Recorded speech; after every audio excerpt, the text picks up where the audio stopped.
questions and answers. Welcome to our May 5th live car shopping strategies. My name is Deshone. I'm known as Deshone the Auto Advisor. And over the next 60 to 90 minutes, I'm going to be sharing what we call the cars from home philosophy, the way you can shop, get bids, make your car buying simple, empower yourself, and guarantee that you did not leave any money on the table. We're going to talk about a lot of things you may not be familiar with. We're going to talk about things you have not heard before. We're going to tear back some mindsets that the car business has programmed in us for their profit. And we're going to tear down those mindsets because they're costing us thousands and they're making the greediest dealers in this country thousands of dollars. And we're going to get rid of that. So this show is sponsored by my new digital book. It's called Cars from Home, 7 Steps to Saving Time, Money, and Avoiding Dealerships. So I wrote that book to give you everything I know, everything I learned at Mercedes-Benz, at General Motors, running my own brokerage, and the hundreds of people, thousands now, that we've helped since 2021 to empower themselves in their car purchases. So part of my welcome offer to you is it's normally $97. You can get it for $24. That's my welcome offer for 30 minutes, anytime during the broadcast. As we go, you can get yours in my TikTok bio, in my Instagram bio, the YouTube comments, and the Facebook comments. It's a 75% off discount as part of my welcome offer for those of you who take action. And you'll have everything we teach here for the rest of your life. And you'll be able to move the same way you're going to hear me move and the way a lot of people I'm going to show you guys are moving. So no questions off limits. Feel free to start typing your questions. We are live on Instagram, TikTok. Hang on. I got Instagram up here. My man Dolan is moderating, so we're going to try to pull in every single one of your questions. Again, this is our May 5th live. We are live. It is Monday, so let's get to the questions. Okay, we got some coming in already on TikTok, Dolan. I see it is what it is. I'm just going to pull that one.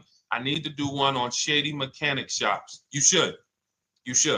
If that's your area of expertise, the public needs to know from someone who's an insider what is going on in mechanic shops. I'm sure they get a lot of value. If you guys want, it is what it is to launch a channel teaching people how to avoid shady mechanic sites, type ones in the chat so he can know that he should go ahead and do that. Or she. I can't see if you're a man or woman. But let's get some questions going. Yasoy Tommy, I see you on TikTok. Interested in leasing, but I know I will go over the mileage. I drive a lot. Well, here's what you do. Give you an example. I'm leasing right now. I've never needed more than a 15,000 mile per year lease. So all of my leases have been 12,000 miles. I've never needed more than a 15,000 mile per year lease. Now, sometimes, that was because my family worked a little further from where we lived. We got a 15,000 mile per year lease, but most of the time I'm getting 12 because that's what I need. That's what I use. Now I'm paying $499 a month for this $55,000 Infinity truck. I got a 1% lease on it. I got my bids, the way we teach at Cars from Home. We're big on multiple offers. That's the only way you're going to save the big money and guarantee you got all the money is to get multiple bids. We teach you how to do that. You can do it by phone too. If you want to try to do it by phone, God bless you. We do it through email. We do it through emails and templates, and that's what we do. But I'm paying $499 a month for 12,000 miles. Now, let's just say I needed 15,000 miles. I would have bumped that lease up, and instead of $499, I'd be paying probably $30 more. So call it $530.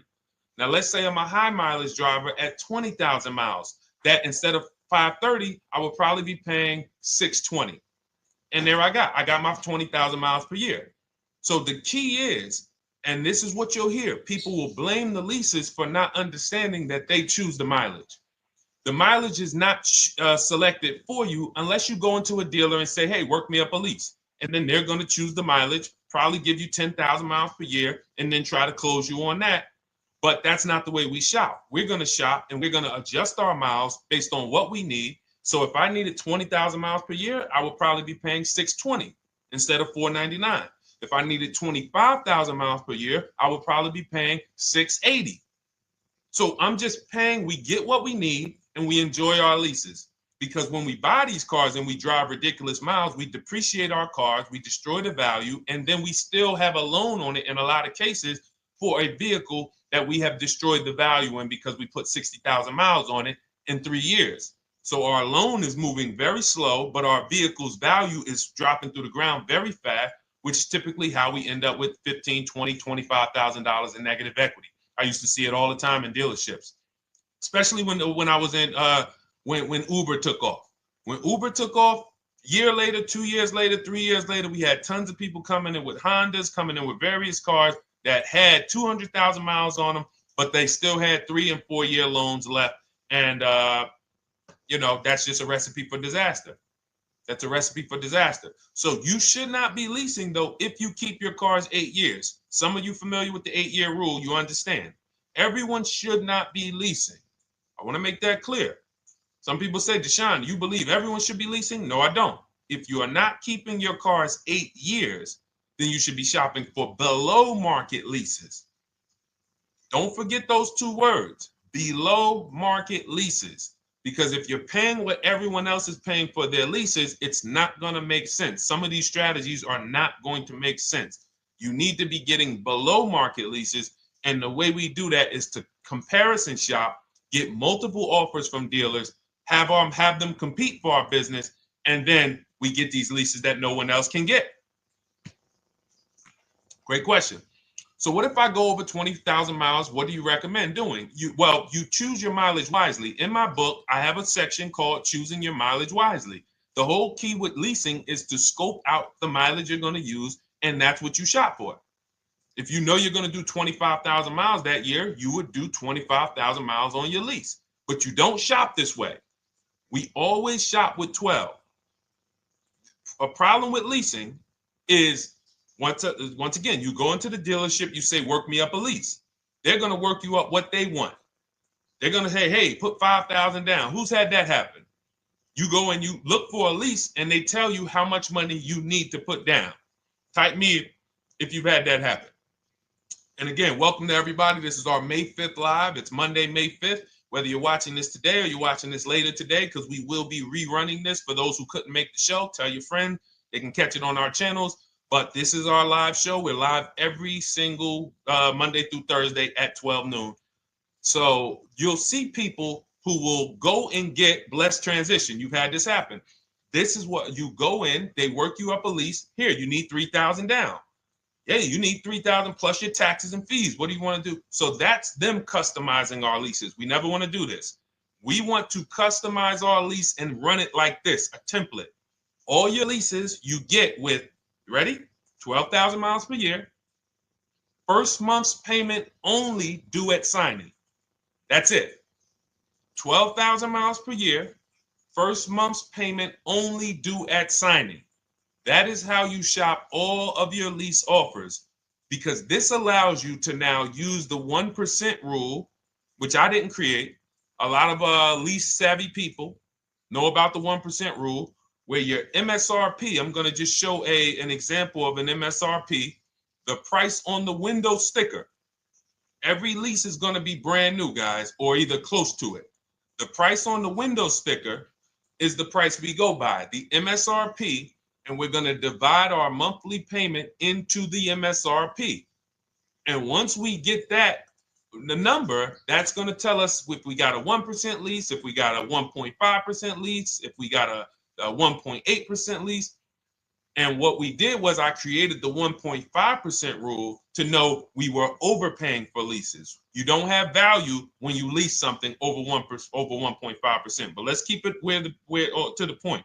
The point is you're shopping all your leases, first month's payment due at signing, 12,000 miles per year, and then you're using the 1% to 1.5% rule to gauge the value. Once you find your best offer, that's when you go and you say, can you please adjust the mileage down to 10,000 because that's all I need, or up to 15,000 or 18,000. You shop your offers with 12. You find your best offer concerning what value is, 1%, 1.2%, 1.4%. You lock that up, and then you tell them, show me what the payment will be with 20,000 miles per year or 15,000 miles per year. That's going to keep you from walking into these 80% dealers which are never going to give you a below market deal. When they drop their prices, they're never going to drop low enough to beat their competition. That's why their name of the game is them keeping you from checking their competition. And then you avoid these people, you find those deals, and then you adjust the mileage with that dealer. But choosing your mileage is very important with a lease. And that's why you should take 5 minutes, 10 minutes, tally up your lifestyle over the next 3 years, and you choose your mileage that you need. Great question. Let's go, Dolan. I'm getting married today. Congratulations to Ash on Facebook, everybody. Ash is getting married today. Congratulations. May God bless you with a healthy, lifelong marriage. Hallelujah. All right. Angel on YouTube says, can I lease for 36 months, then purchase to have a lower payment instead of buying at a higher payment? Now, what he's asking or she's asking is, I want this new car, but if I buy the new car, then I'm going to have to pay for the new car, in which case it's too unaffordable. So can I lease it first and then buy the difference at the end? Yes, you can. Let's talk about why that's not that financially wise. There are signals, guys, that tell us we are looking at vehicles that are too expensive for us. Signals. Would anyone on here take a 50-year mortgage? Anybody? Anybody? We got some smart people on here. Anybody volunteering for the 50-year mortgage, ladies and gentlemen? Anybody? Come on, somebody.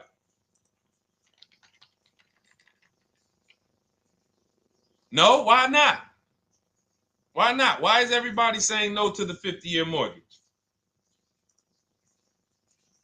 Because we know it's ingrained in us that a 50-year mortgage on a house means we can't afford that house, right? Same thing with cars. There's signals. And so when we cannot finance a brand new car and it's affordable, what should we be doing? We should be going to get a pre-owned car. That's what we should be doing. So some of you have the luxury where you could afford both a new version of the car you want, and you can afford a pre-owned version, of course. So you might say, Deshone, I could afford both. I want this car, but I could afford, which one should I get, new or pre-owned?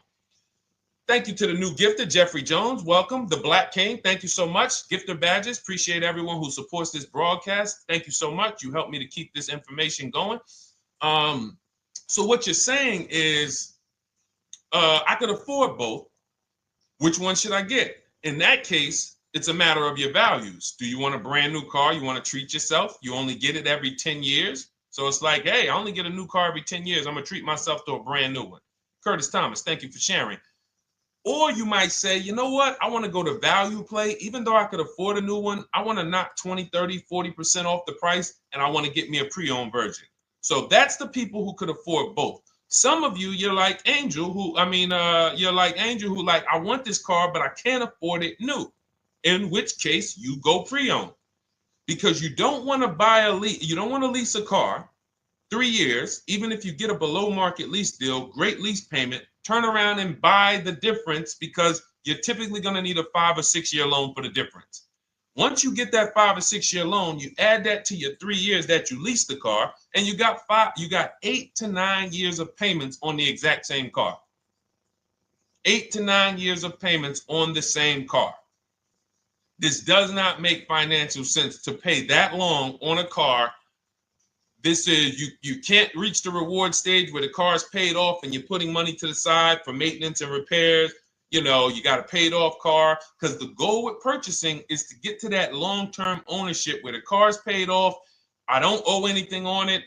You know, I got a couple $100 I put to the side for maintenance and upkeep, but that's all. That car is paid off. I can keep that thing for 15 years. I can pass it down to my son, my daughter. We got an extra car in the family. That is the value of purchasing.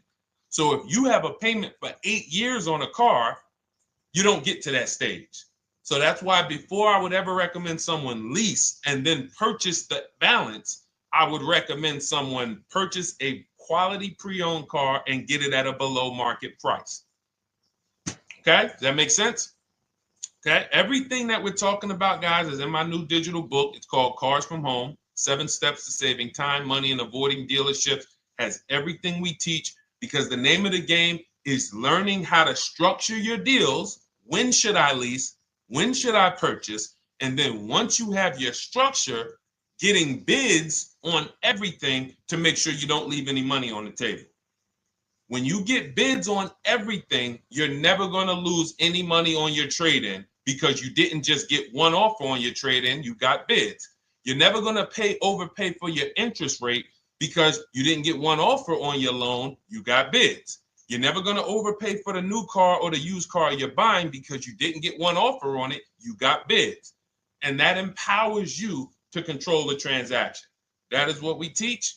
That's in my new digital book, step by step. You can get your copy for 75% off, normally $97, but it's part of our welcome offer for 30 minutes. You got it in my TikTok bio, Instagram bio, YouTube comments, or the Facebook comments for $24. Okay, enjoy it, use it. All right, let's keep it going. I need to buy a car. I want to know how to buy the advertised new the new SUV vehicle for under $10,000 or even under $20,000. I don't really understand the question. Let me read it again. I need to buy a car, and I want to know how to buy the advertised new vehicle for under $10,000 or even under $20,000. Are you saying that's the discount you're looking for, or are you saying that is my budget? Please let me know. I don't quite understand. Go ahead to the next one, Dolan.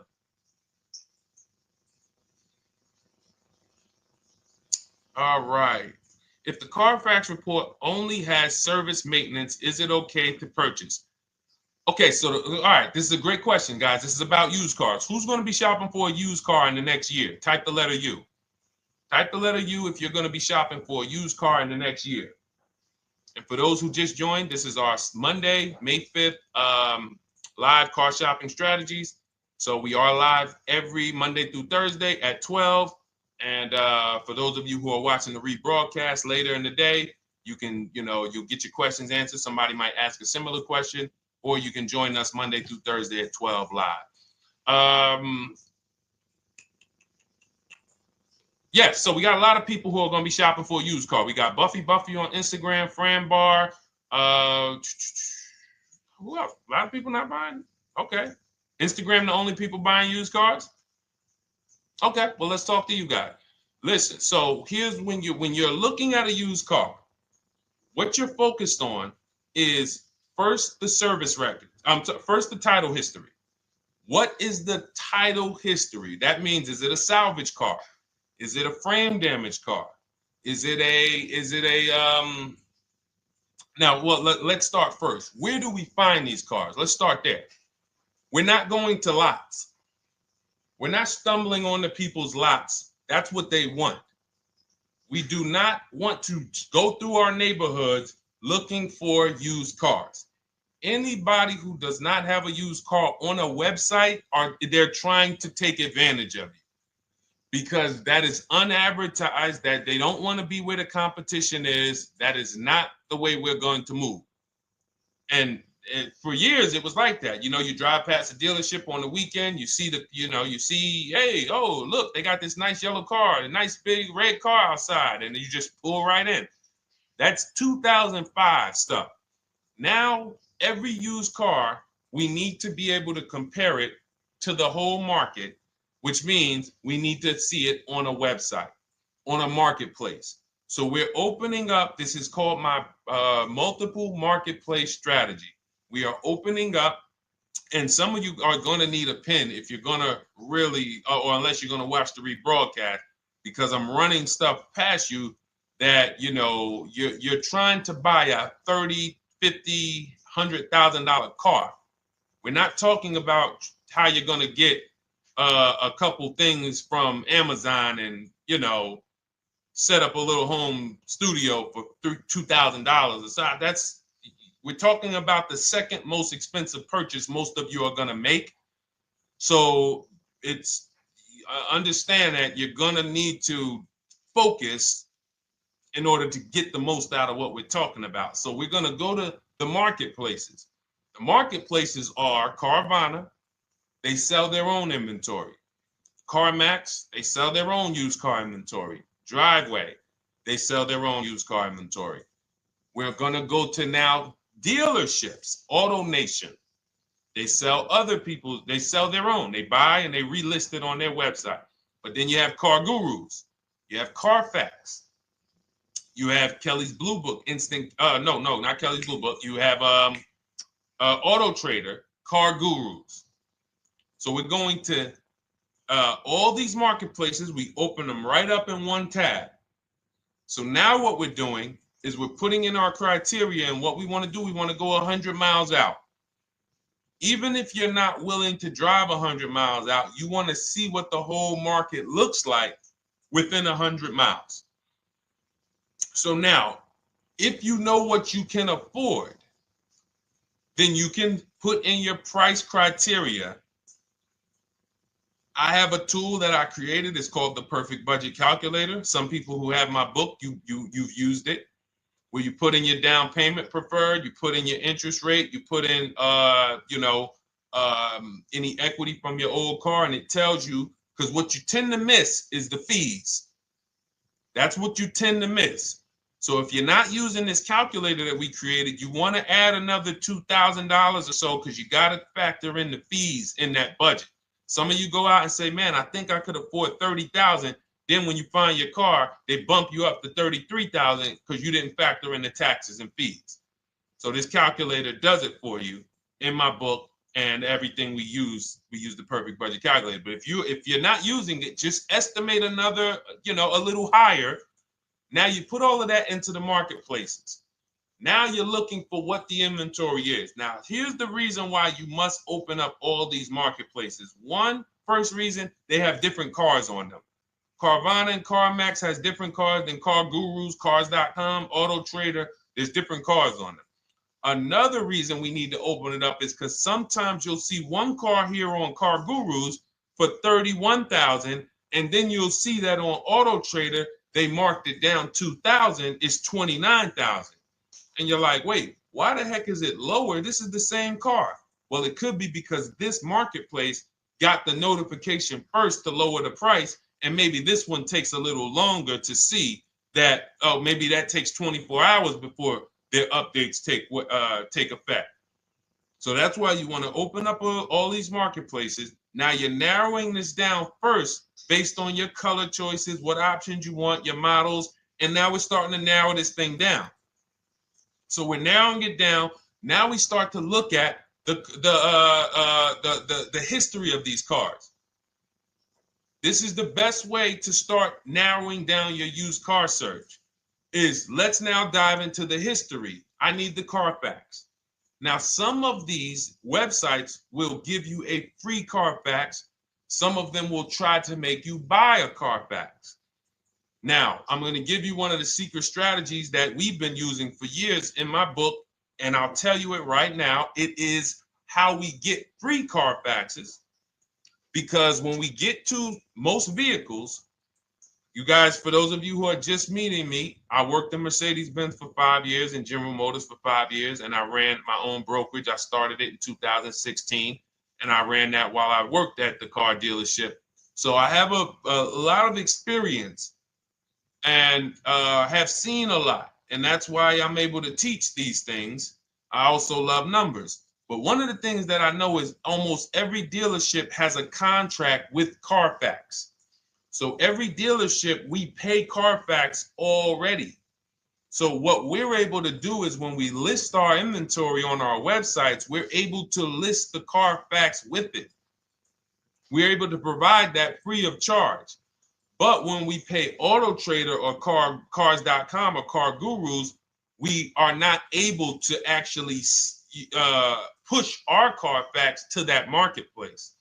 But if you come to our website and you find the vehicle on our website, most times you will find the Carfax for free. That is what we have been doing for years. So that now we have the Carfax, because the Carfax is the only way we can see those service records right now, because we've already narrowed it down based on, first thing we're doing is we're looking at title history, frame damage, salvage title, rebuilt title, total loss. That's the type of vehicle. The next thing we're doing to narrow it down, which is where many of you get in trouble, is you're looking at the service records. Skipping service records, buying used cars without seeing service records is disaster. The biggest indicator on if a vehicle was taken care of is what is on those service records. And if you can't see those service records, then I would not buy the car. Somebody say, oh, I'm changing the oil myself. If you don't have proof that you have changed the oil yourself, I cannot see it. I cannot see that you have maintenance this car, and that's a turnoff for me. Because now when you drive that car a year later, 2 years later, things start happening. You have no one to blame but yourself. Now the regret kicks in. Man, I knew I shouldn't have got this. But chances are, if you find a quality vehicle and you see service records on that previous owner's report, that's going to lead to a quality experience. Okay, so that's pretty much how the initial part of our multiple marketplace strategy. As you can see, we have this to a science. Nothing that we're doing is by chance. Nothing we're doing is on a whim. That is it. But let's go to some more questions. And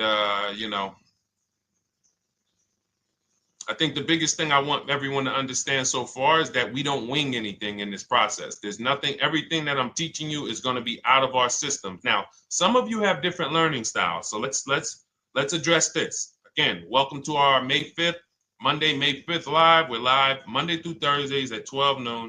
And we rebroadcast this for those who couldn't make it. You can share this with your family. Tell them, hey, visit Deshone the Auto Advisor's channel. He did a great show earlier. He answered some questions that everyone had.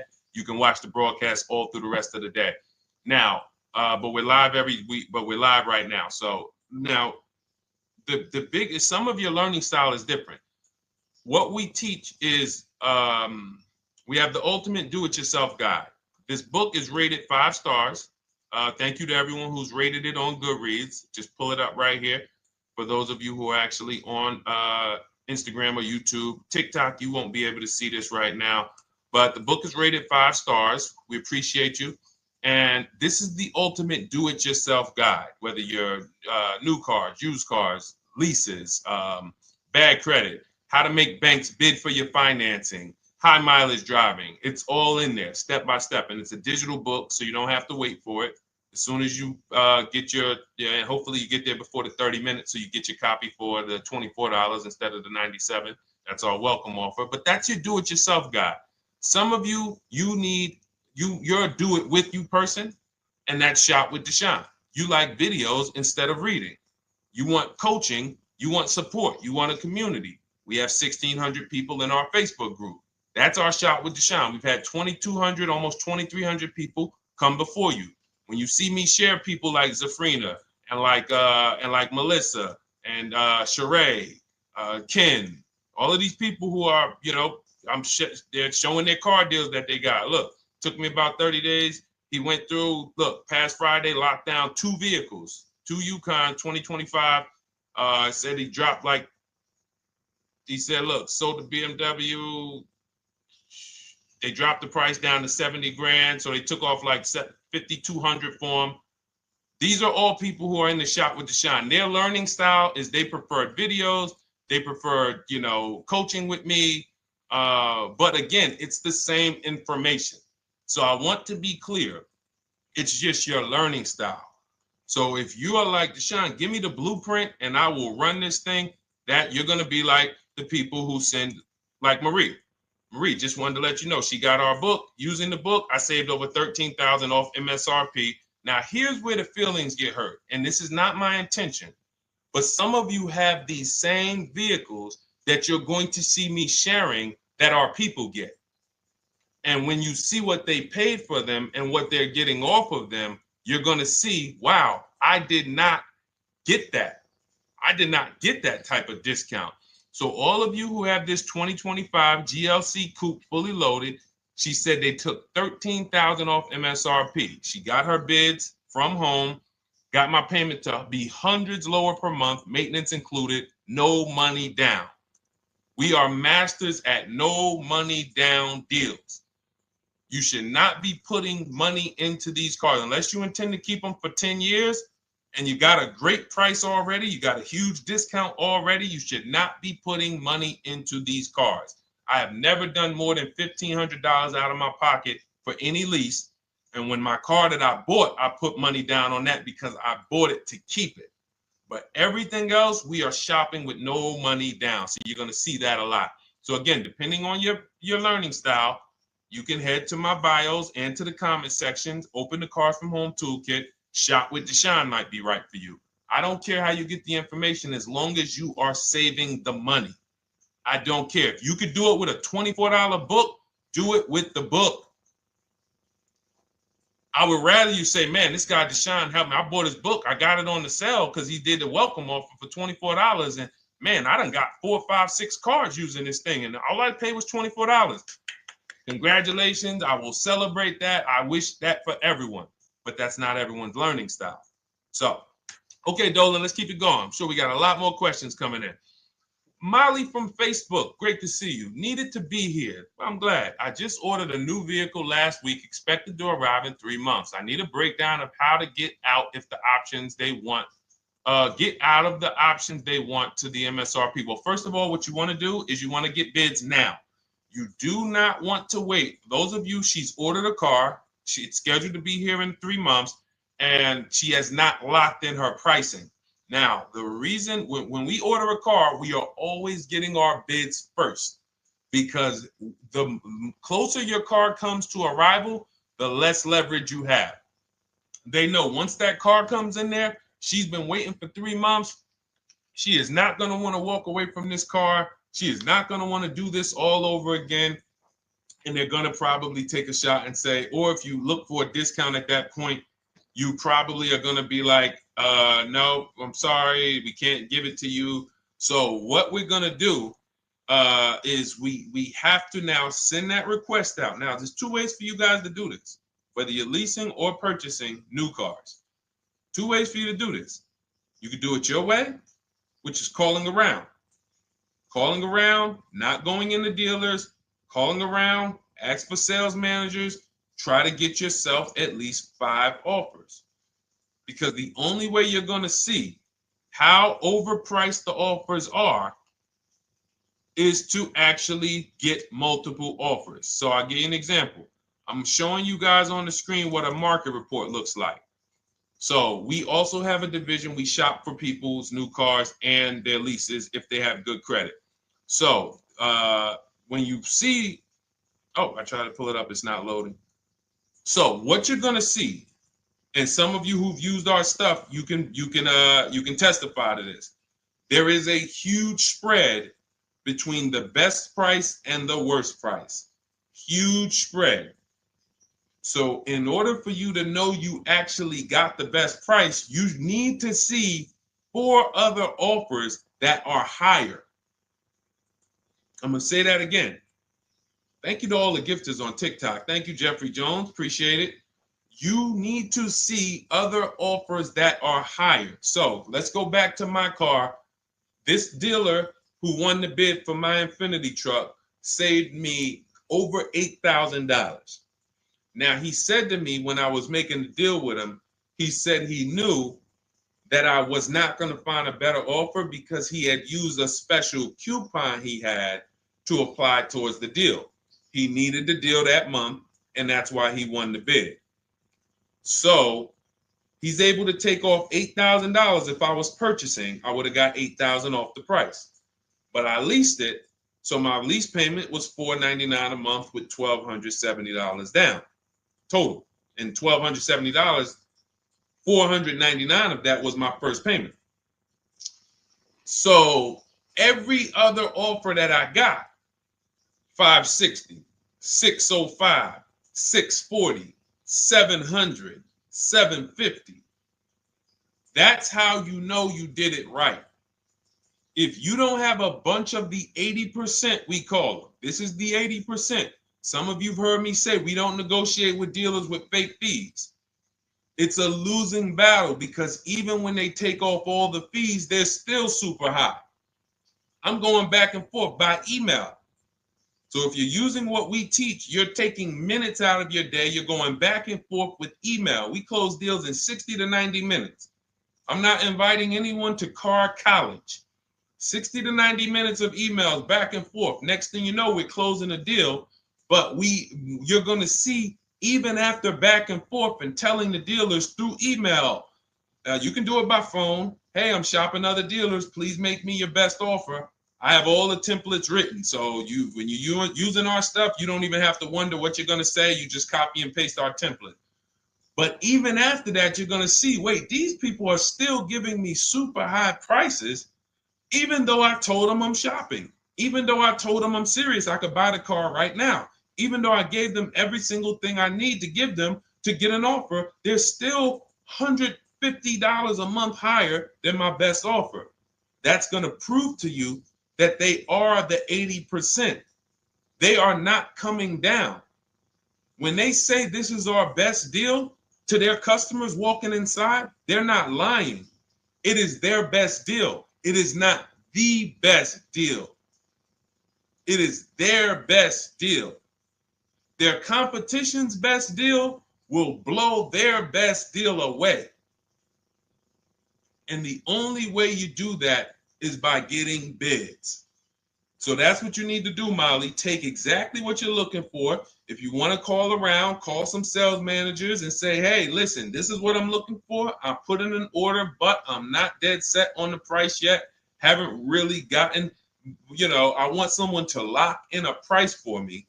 And hopefully you're purchasing, because if you're leasing, it's tough, because once that lease comes in, you do not know what the lease program is going to be. So if the lease program is bad, then you could find yourself jammed up. Now, here's what we try to do to prevent that. It's not always possible. Here's what we try to do.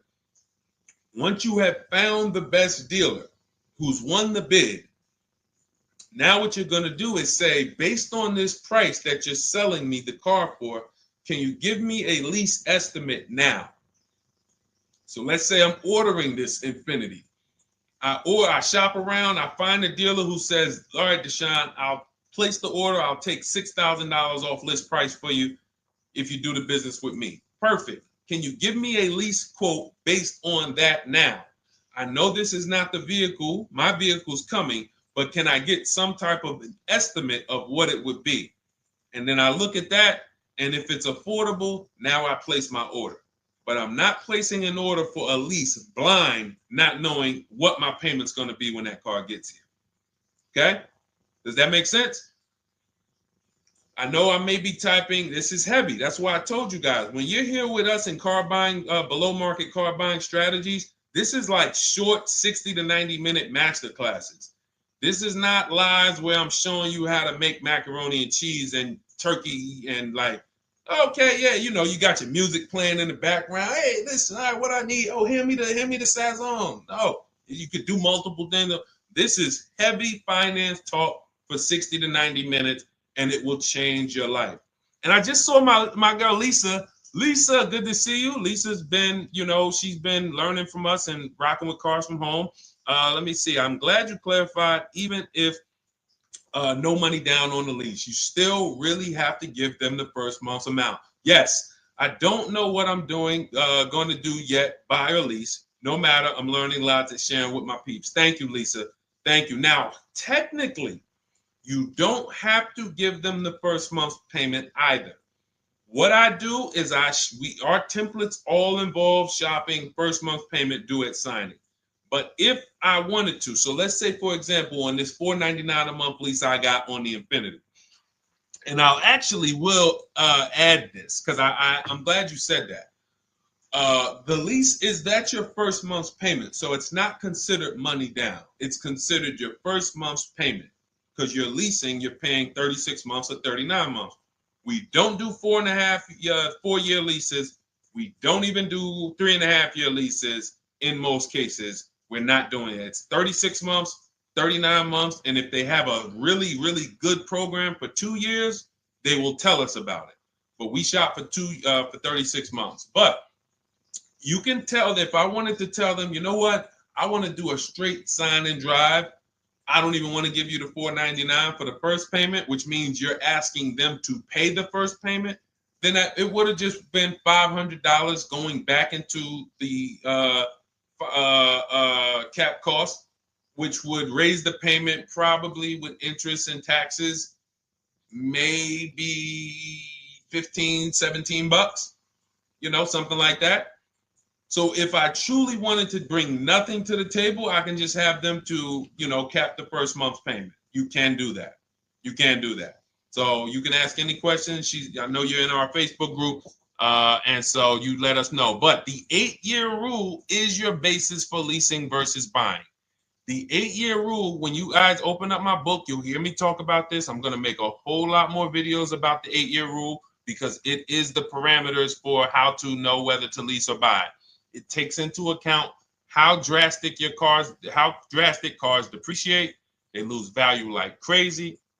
All the losses are in the first 5 to 7 years, and you don't win until you've kept the car at least 8 years, compared to someone who's getting a below market lease. So let's take an example. You look at somebody like, Brian. Brian got my book. Just finalized my first ever lease using your system. 2025 HRV Sport all-wheel drive, $30,000, $505 MSRP. So this is a $31,000 vehicle almost, and he got it for $395 a month, which is a 1.2% lease, no money down. Now, his initial quote from this dealer was $434. This is the winning dealer. But in my book and in our systems, we have a counter offer calculator where we put all the offers we get into the calculator, and then it calculates the best offer and it tells us what to counter. So his initial quote was $434. He countered with the calculator and ended up closing his deal at $395. So these are the people that, for all of you who you're like, wow, are there any cars out there with a $300 payment anymore? Well, if you're buying a car, you are buying it at a $300 payment. You could only spend, who knows, every $5,000 on a vehicle is about how much per month. Every $5,000, when you're looking at a car, every $5,000 on a 5-year loan, which is what you should be defaulting to, is about how much per month. Thank you, Nikki. Nikki got a #1 gifter badge. And I don't really know what all of that stuff means, but I definitely appreciate it. The Black King, thank you so much. I just know it means you guys support the show. So I appreciate it. So who knows? Every Nucci Graham is and I wanna Nucci Graham will address you next, because as soon as you get your book, on the thank you page it says, "Thank you for your purchase. Click below to open your book." So we'll address that shortly. But okay, thank you, Lisa. Yes, every $5,000, and Nikki, $100. So this keeps you in the safe zone. When you are looking for how much loan I'm going to take, you are looking and saying, every $5,000 is going to cost me roughly $100 per month. So if I want to spend $400, then my loan needs to be about $20,000, which means I'm looking at this car. If I'm going to buy it for $23,000 plus fees, and I want to be at $400, I'm going to have to come up with some more money down, because I need to get my payment here. I need a $20,000 loan. I'm not going to go in looking at a $20,000 car and thinking, man, can they get me to $250 a month on this? No money down, because the math doesn't make sense. Because the only way they can get you to that is to put you in a 7 or 8 or 9 year loan, which is a horrible deal. And they've done it to a lot of people, because you go in and you just say, get me to this monthly payment. And they're like, well, you didn't say how long. You come in later, hey, man, my loan is, I remember, man, a guy called me, and this is, unfortunately, people are not trained to look at how long their loan is. Early in my career, I think I was still with General Motors, and a guy came in and he had some vehicle, And he was like, you know, D, could you look at this, man, and tell me, because I don't, you know, I'm trying to get out this thing, man. They telling me I can't get out of it now. That's a recipe. You bury yourself when you make these types of moves. They're saying I can't get out. I looked at his contract. It was a 96-month loan. 96-month loan. So he's in a 96-month loan at a high payment. He's going nowhere. And what it came from is him going in and saying, hey, get me to this payment. My payment's affordable, but how long is the payment? That determines what you're paying for the car. So when we say, yo, are there $300 payments out there? I'm showing you. Leasing, there's cars you can drive 30,000 miles, $30,000 cars, beautiful vehicles, payments in the threes when you're shopping and getting bids, and you're finding vehicles with great lease deals. At the same time, on a pre-owned car, that's only going to get you under 20 grand, between 15 and 20 grand. So it's about getting the most for your money. And getting the most for your money, you must take into account the 8-year rule. If I'm not keeping a car 8 years, I should be shopping for a below market lease. I'm not tying up any of my money in this car because I'm not keeping it long enough to have all of that money benefit me. Does that make sense? Type ones if that makes sense. Type dollar signs if that makes sense, because this is about money.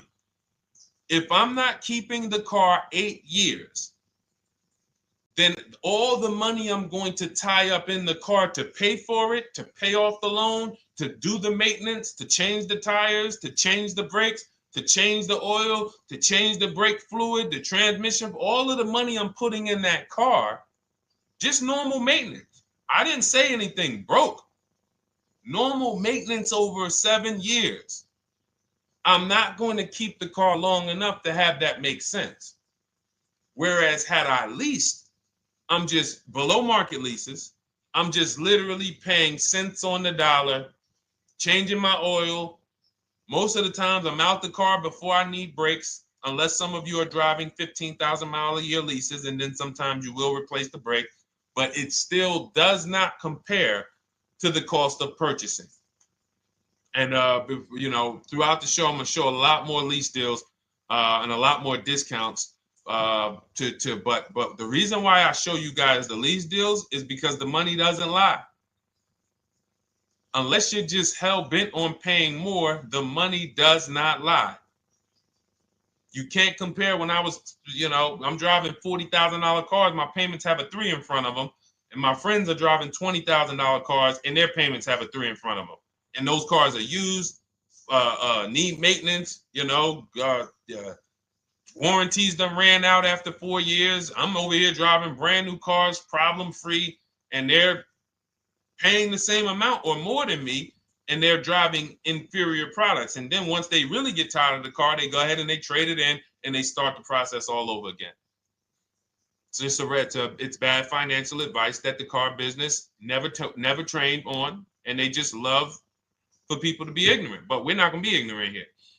All right, Dolan, let's keep it going. By the way, all of you who just joined, this is our Monday, May 5th live. We are live every Monday through Thursday at noon. So for those of you who may be watching the rebroadcast, we rebroadcast the show all through the day. So for those who missed the show, you can either, you know, or some of you want to tell your friends, oh, hey, you're shopping for a car, go watch this show. And we'll rebroadcast this show all through the day. And we rebroadcast all the episodes through the weekend. So for those of you who didn't have time, you're like, man, I want to catch up on all the shows, all the questions that were asked. We'll rebroadcast those through the weekend. But we are live every Monday through Thursday between 12 and usually 1:30. You can have your friends and family tap in. You can bring your questions, and we try to get to as many as we can. All right, Dolan, let's keep it moving. Let's get to some more. What are the companies for loans? Well, there's a lot of them. First thing you want to do is, so we teach something called the bank bidding war. This is a question, because here's my question to you guys. Where do you get your car loans from? Here's my question to you. And I'm going to tell you how we should change the answer, because I know what some of your answers are going to be. Where do you get your car loan from? Some of you are going to say my bank. Some of you are going to say the credit union. Some of you are going to say the dealership. But all of those are not the answers we want to go with anymore. Here's the answer. You got it, Nikki. I love Nikki. Whoever gives me the best rate. That is going to be the answer moving forward. If you're using what we're teaching, that's your answer. Whoever gives me the best rate. What, in other words, whoever wins the bid. So what we're doing is we are not just going to our credit union and having them run our credit, give us a rate, and now we going out and we're shopping with a check in hand and we're shopping with our back against the wall because the bank says, well, hey, you know, your pre-approval expires May 17th, so you hurry up and find a car or you're going to have to come back and run your credit again.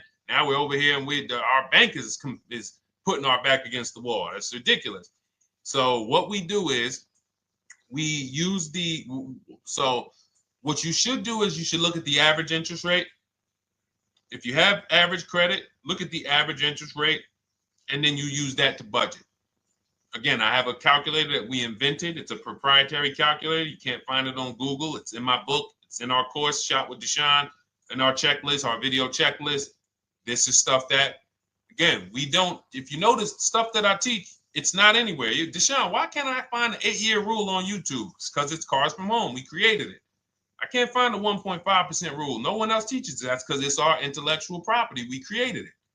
I don't mind people saying it, but they need to understand we didn't find this stuff. We created the stuff. So calculators, we invented them. So this calculator you take this interest rate, but even if you want to use a standard payment estimator calculator, you can take just what I said. Remember, add a little bit more for the fees, because that's what you're not taking into account. The fees, the taxes, and that's where we get in trouble. My calculator, our perfect budget calculator, does that for you. So now you want to look at the average interest rate. Type in average rates for cars. Use that for your budget, just so you can know about how much car I can go and get. So between what I told you about the 5,000 being $100 a month, and that last part about, adding a little bit more and using the average interest rate, you should have a good gauge on a range of car to go and shop for. Now, once you now shop your market, whether you're shopping new or whether you're shopping pre-owned, once you find no one's touched your credit till now. No one has touched your credit with a hard pull, especially not. We do not, in order for this to work, like what Nikki is saying, where you're only giving your business to the bank or credit union that gives you the lowest APR. In order for this to work and for you to be able to shop freely, no pressure, you need to make sure you don't let anyone run your credit with a hard pull before you find your best deal on a car. Soft credit pulls, estimates of budgeting, the way I just said. Now, you go out, you find your car, whether it takes you a week or a month or 3 months. Bang, I found my car now. You lock the car up, put it under contract, you leave your deposit. You never, ever. How soon when you get a car does the dealership want you to take it? I like asking questions like this because we can prove how predictable most of the car business is. How soon after you purchase a car does the dealership want you to take it? Thank you, Janae. Immediately. Now, the reason for that is, there's various reasons. There's various reasons. Right then and there, Molly, yes. But what I want you guys to focus on is what you lose by taking it right then and there. You lose the ability to shop the interest rates. And shopping the interest rates is very important because you'll always wonder, could I have gotten a better rate? So what you do is you lock the car up, you let them know, hey, I'm going to go home, just give me my, let me get my paperwork so I know exactly how much I need to tell my bank. And here's the key, if you guys can beat what my bank or credit union gets says, then I'll give you the loan. See, some people think that I teach don't let the dealerships compete. I never teach that. What I teach is don't let the dealerships be your first offer ever. They are always your last offer, and they're competing against other offers that you got. So now you're going home, your car's waiting, you're going to see what your bank, your credit union can do, and then you go online. You can go right online. Auto loans online, auto financing online. Let all of these banks and credit unions access your credit now with the hard pull, because there is an article that Experian did, and you can find it on almost any credit bureau, wrote an article on rate shopping. They allow you to have multiple lenders compete for your business within a small period of time. They say the window is 14 to 45 days. So if the window is 14 to 45 days, how quick do y'all think I want you to do it? If the window says, because that's a big window, as long as you shop within that window, at the end, those multiple inquiries will have the same weight on your score as one inquiry, because it looks as if you were shopping and you were doing your due diligence. Thank you, Greg, Sheila, with these gifter badges. I don't know. It's like a nice. I appreciate it, Glendale. Thank you. So with these, when these banks are competing, what you're trying to do is say, everyone here on my end, we call this the bank bidding war. This is round two. Round two is you are bringing your car home. I'm sorry, you are at home. You're going online. You're calling your bank. You're calling your credit union. If you have one, you're going online. This will take you literally one day, not even. This maybe take you an hour. Because if they say that the window to shop is between 14 and 45 days, I want you to do it in 24 hours. We want all the competition in 24 hours. Because that guarantees we are way within the window. They're going to look and see, wow, this person bought a car. They had multiple lenders competing in a small period of time. They're not out here just letting people run their credit over, every week.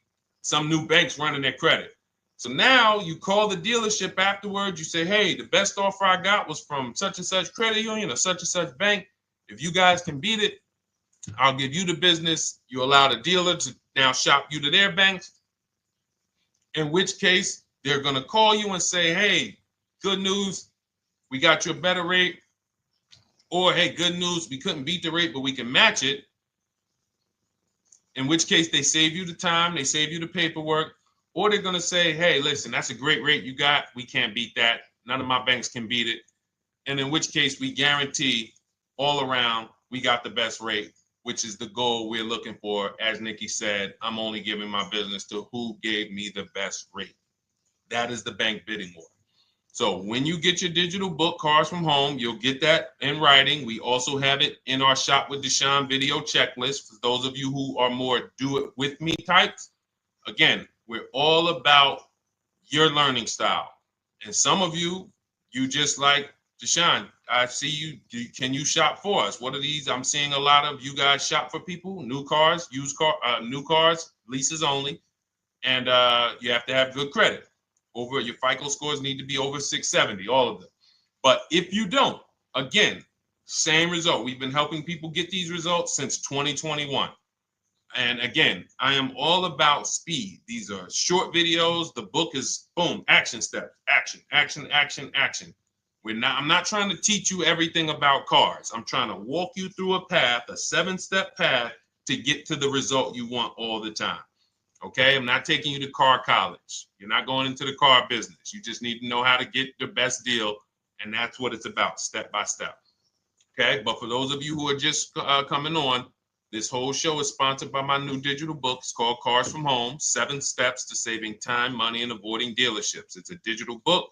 Everything we teach about new cars, used cars, leases, below market financing, high mileage driving tips, bad credit tips for those of you who have your credit is not going to qualify you for everything else we're talking about. You need specific strategy.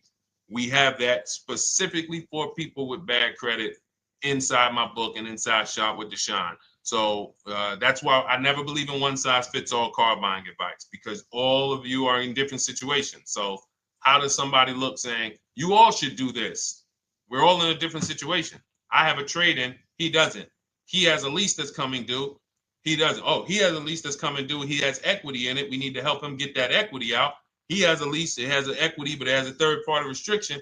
We can't talk to people the same.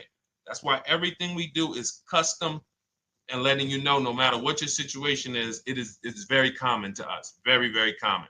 So, all right, let's keep it going. We got some more time, Dolan. Pull them up. More questions. All right, yeah, I see we got a couple more coming in on TikTok. How do I get the book? Well, the book is in my TikTok bio. In my Instagram bio, there's a website there. It's Cars from Home Toolkit. And then you'll see the welcome special for $24. So the book is normally $97, but as part of our welcome special, you got 30 minutes to get yours for $24. So you won't pay the $94. You get 75% off. We also have a link for you guys on Facebook and YouTube in the comment section so you can get your copy. And if you're going to spend a couple more minutes with us, I would appreciate if you share the broadcast with one person that you care about. So that can help, we can help get this information out and we can help change lives. If you didn't receive your ebook, well, first of all, as soon as you purchase your book, you're going to see a thank you page. It says, thank you, screenshot this page. And then it says below, click the link below to open your book. So you actually get the link to open it as soon as you make the purchase. And then I say, I also emailed you a copy. So sometimes people type their email in, one letter's wrong. Obviously, we can't send a book to an incorrect email, which is why I have my support team's email right on there. So that if you don't see that book within 5 to 10 minutes, you email my support team, hey, I didn't get the book. They'll get you the book right away. So as you can see, I want you to, Dolan, can you put up, do we have anywhere with, we can put up the support team's email for this person? And just send an email to support.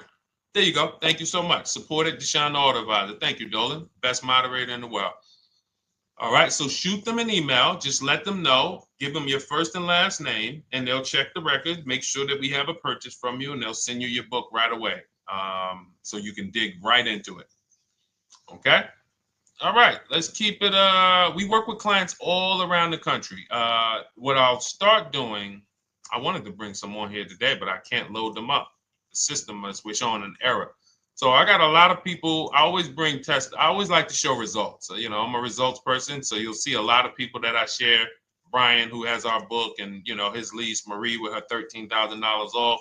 All of these people made deals from home. They were not in a dealership negotiating this. You got, look, Frank, I bought your book, used your system, and just closed my deal and have positive results to report. I love when y'all email me, by the way. Like, please continue to do this. A caveat is I wanted a just released 2026 Genesis G70 Advanced, and there are no incentives. I could have gotten incentives on the 2025. However, I wanted the 2026, and I was willing to pay. So even with high demand cars, even with cars that are rare, this is the situation. I reached out to 20 dealers and I received 9 offers for 36 months, 12,000 miles on a $58,000 MSRP. The initial offers range from $1049 to $901 with everything in between. I counter offered using the calculator that we have and closed the deal at $815 on a $58,000 MSRP. That's a 1.4% deal.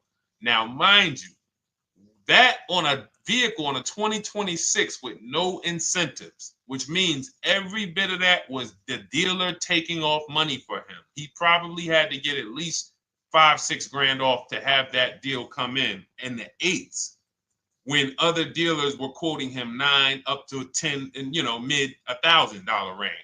So, you know, but so I show the book testimonials. I show my Shop with Deshone testimonials. But I want to start bringing these market reports so you guys could actually see that's our team shopping all around the country. And that allows us to stay, we're able to just stay on top of the market, like from state to state. It proves like this stuff is not, oh, if you're in New Jersey, the deals are better. Hey, if you're in Florida, the deals are better. If it's California, we don't have deals out here. All of this stuff is not true. And thank God we have people using the Cars from Home systems, be it by book or be it by our video checklist, or be it us shopping for people all around the country where we can tell you beyond a shadow of a doubt. I can show you market reports from Texas, from Oklahoma, from South Dakota. We did a deal for a Mazda, a South Dakota deal, Nebraska, California, Florida, Georgia. We're shopping for people all around the country. And there's great deals everywhere in the country when you know how to make dealers bid. Because you're always going to find that 20% dealer who just wants to beat their competition. They're the best in the region. And you got to go out to find them. You got to have a system to find them. Because most of the dealers are not them. Most of the dealers are the 80%. That's just the way it works. It's a numbers game. And the 80% are very expensive. And when you walk into the 80%, they'll go down. You're like, oh man, all right, can you take off? Can you get me down? Like, yeah, man, you're like $150 a month higher than where I could be, my max. And they go back and forth. They're like, man, I could take off $50 a month. Ah, man, that's the best you could do. And then next thing you know, you get down to 100. Yeah, all right, we'll take off $100 a month. And you're like, all right, I guess I'll take that. You don't realize that a 20% dealer, not only were they nowhere near your max budget, they were $100 less than your max. You're talking to the 80%. The 80%, when they come down, they're still here. The 20% are here. So you're over here with an 80% dealer walking into these dealers. 8 out of 10 dealers over here are 80% dealers. So y'all talking them down like this, and y'all thinking we winning. Oh, I talked them down to this. Meanwhile, the 20% dealers are here. 20% dealers will launch a bid. We gotta cut. Oh man, if this thing wasn't broken, tomorrow's show, I'm gonna bring on a lot more market reports. We got dealers who come right out. We getting offers 700, 790, 820. Dealer come right out 650. Boom, blow everybody away. Like, oh, let's go. We got a winner. Looks like we got a winner here. That's it. And then it becomes fun. As you can see, this is fun for us. When you change the way we shop, you shop and you start to you're going to be the prize. You're going to be the prize. So anyway, let's keep it moving. For those of you who have gotten your book, I look forward to you using it, empowering yourself, having these same results. For those who didn't know about the book, it is a digital book. You can get your copy for 75% off for 30 minutes in my TikTok bio, my Instagram bio, the YouTube comments, and the Facebook comment. And for those of you who've been on and you still don't quite trust us, you want to get started with maybe some free advice, go grab our cheat sheets. We have our free cheat sheets in my Cars from Home toolkit, totally free. Test us, look at the cheat sheets, look at the strategies, look at the emails I'm going to send, guiding. Like I don't play around. So if you want to just say, test out, let me hear some free advice, start with our cheat sheets. All right. Yes, I'd actually answered that when I read that comment, Dolan, on TikTok about do we work with clients in New Jersey and New York? Well, yes. When it comes to shopping done for you, if you open the Cars from Home toolkit and you're like, Deshone, I just want to relax at home. You guys go shop the market for me. If you have good credit, FICO scores over 670, and you have and you're shopping for a new car or a lease, you can book a call with us. We can see if we can help you. Book a 10-minute call. It's free. And we can see if we can help you. Is it best to lease a car if you're currently underwater? Ooh, if I was underwater right now, let's just say I have 15,000 negative equity. I made a bad deal during the pandemic. I'm upside down and I'm like, man, I got to get out of this car. But and first of all, I know I should be leasing because now we know the 8-year rule. The 8-year rule says if we're not buying our cars to keep them at least 8 years, we should be shopping for below market leases. We're going to pay a lot less money. Below market leases, not normal leases. Very important.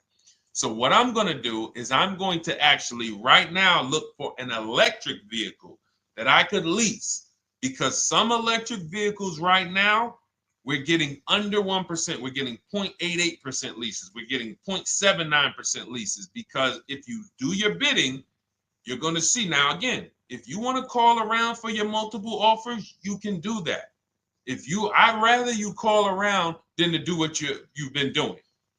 I'd rather you, with your new cars and your leases, call around before you walk. That's better than what you've been doing. But if you're like, Deshone, I don't want to talk. I don't want to wonder what I'm going to say. I just want to copy and paste. That's the Cars from Home way. Either way, you get your 5 offers, and you're going to see now, my best offer on this $40,000 electric car might be $320 a month. So I'm now driving a $40,000 car. If I didn't have my negative equity, then I would be driving it for $320. But now I got to bring this negative equity over. Now, the reason why you want to look at these electric cars for this is because if you try to bring a bunch of negative equity over, what ends up happening is you're now messing up the loan to value ratios, and the bank won't approve it. So you might go in and look at a $40,000 car, and now you bring this 15 grand of negative equity, and the bank is saying, we're not going to loan $55,000 on a $40,000 car. We're not doing that. So that's when they'll say, some of you may have heard this before, you have to put money down. They'll say, we can't get you approved unless you can put $3,000 down, $5,000 down. You have too much negative equity, and the bank is not going to approve it all. But when you get your bids on some of these electric cars, you're going to get $10,000, $15,000 off. And this is specifically what I would be looking for. I would be looking for the electric vehicle that when I get my bids, I'm saving 15 to 18 to 20 grand off. And if you guys don't think that's possible, you haven't been here for long. You know, this is Milligan. She bought her Mercedes EQE last year. She literally, MSRP of her car was $79,245. She got almost $30,000 off the vehicle. Almost $30,000 off the vehicle. $51,359 is her price. $79,000 vehicle. She got it after rebates, after discounts, after everything. $51,359. So you take a vehicle that you can get a huge amount of money off, then you bring your negative equity over. So now that payment goes from $320. Yes, it might go up to $575 or $600 even. But I know I'm in a nice car now. I'm in a brand new car, and after 3 years, I'm done with that negative equity. So that's what I would be doing. And if God forbid the car gets totaled while you're driving, you're out of the negative equity in a lease. So if I rolled that negative equity, 15 grand over to this car, now I'm driving it. Boom. All right, I got this electric car. I'm out of the negative equity. I got a good value. I'm in a $40,000 car. My payment is affordable. Now I'm driving. Oh, shoot, car gets totaled. I'm out. I can go get me another car now. I can go and get the same exact car, but I can get it for $320 now. So, you know, that actually is the reason why people commit insurance fraud and total their cars or get them stolen intentionally. But no, that's just something to keep in mind. Something to keep in mind. Because most of you, when you start leasing, you're going to see that was my reason for negative equity. That was my reason I kept having negative equity, is because I wasn't leasing.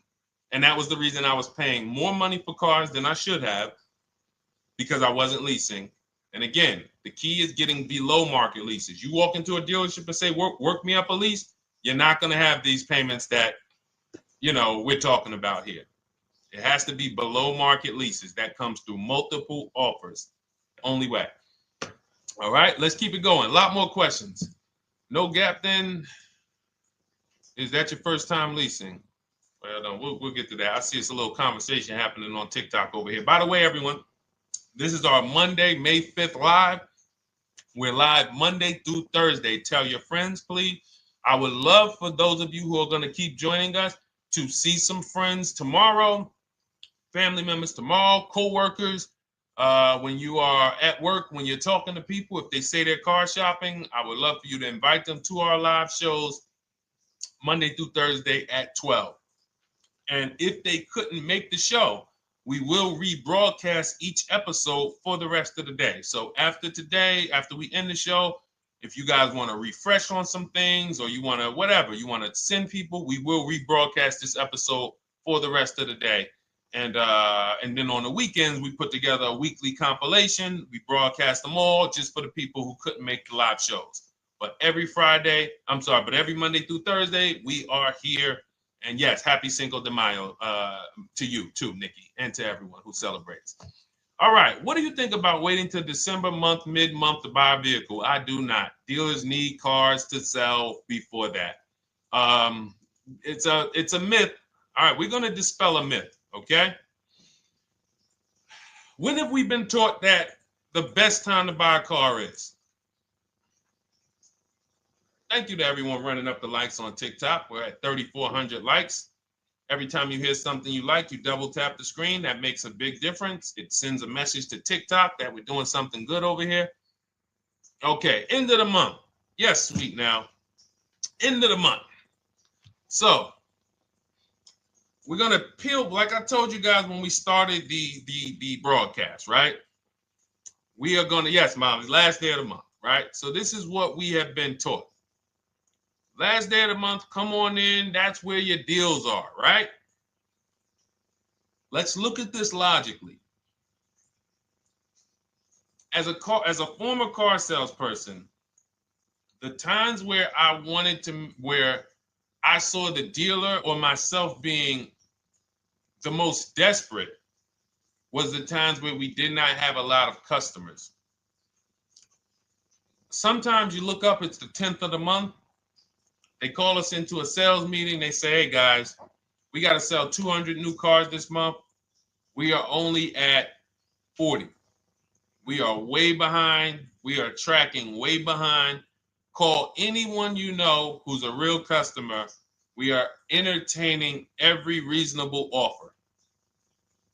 Now, you've been taught there's a group of people that we know are coming at the end of the month. There's a group of people that we know that last weekend they're going to rush. But there's no desperation there from us because we know they're coming. So we look and say, I'm much more desperate at various times throughout the month than I will be at the end of the month. Because think about it. Every time you go into the dealership at the end of the month, is it dead or busy? You go into the dealership most of the time at the end of the month, is it dead or busy?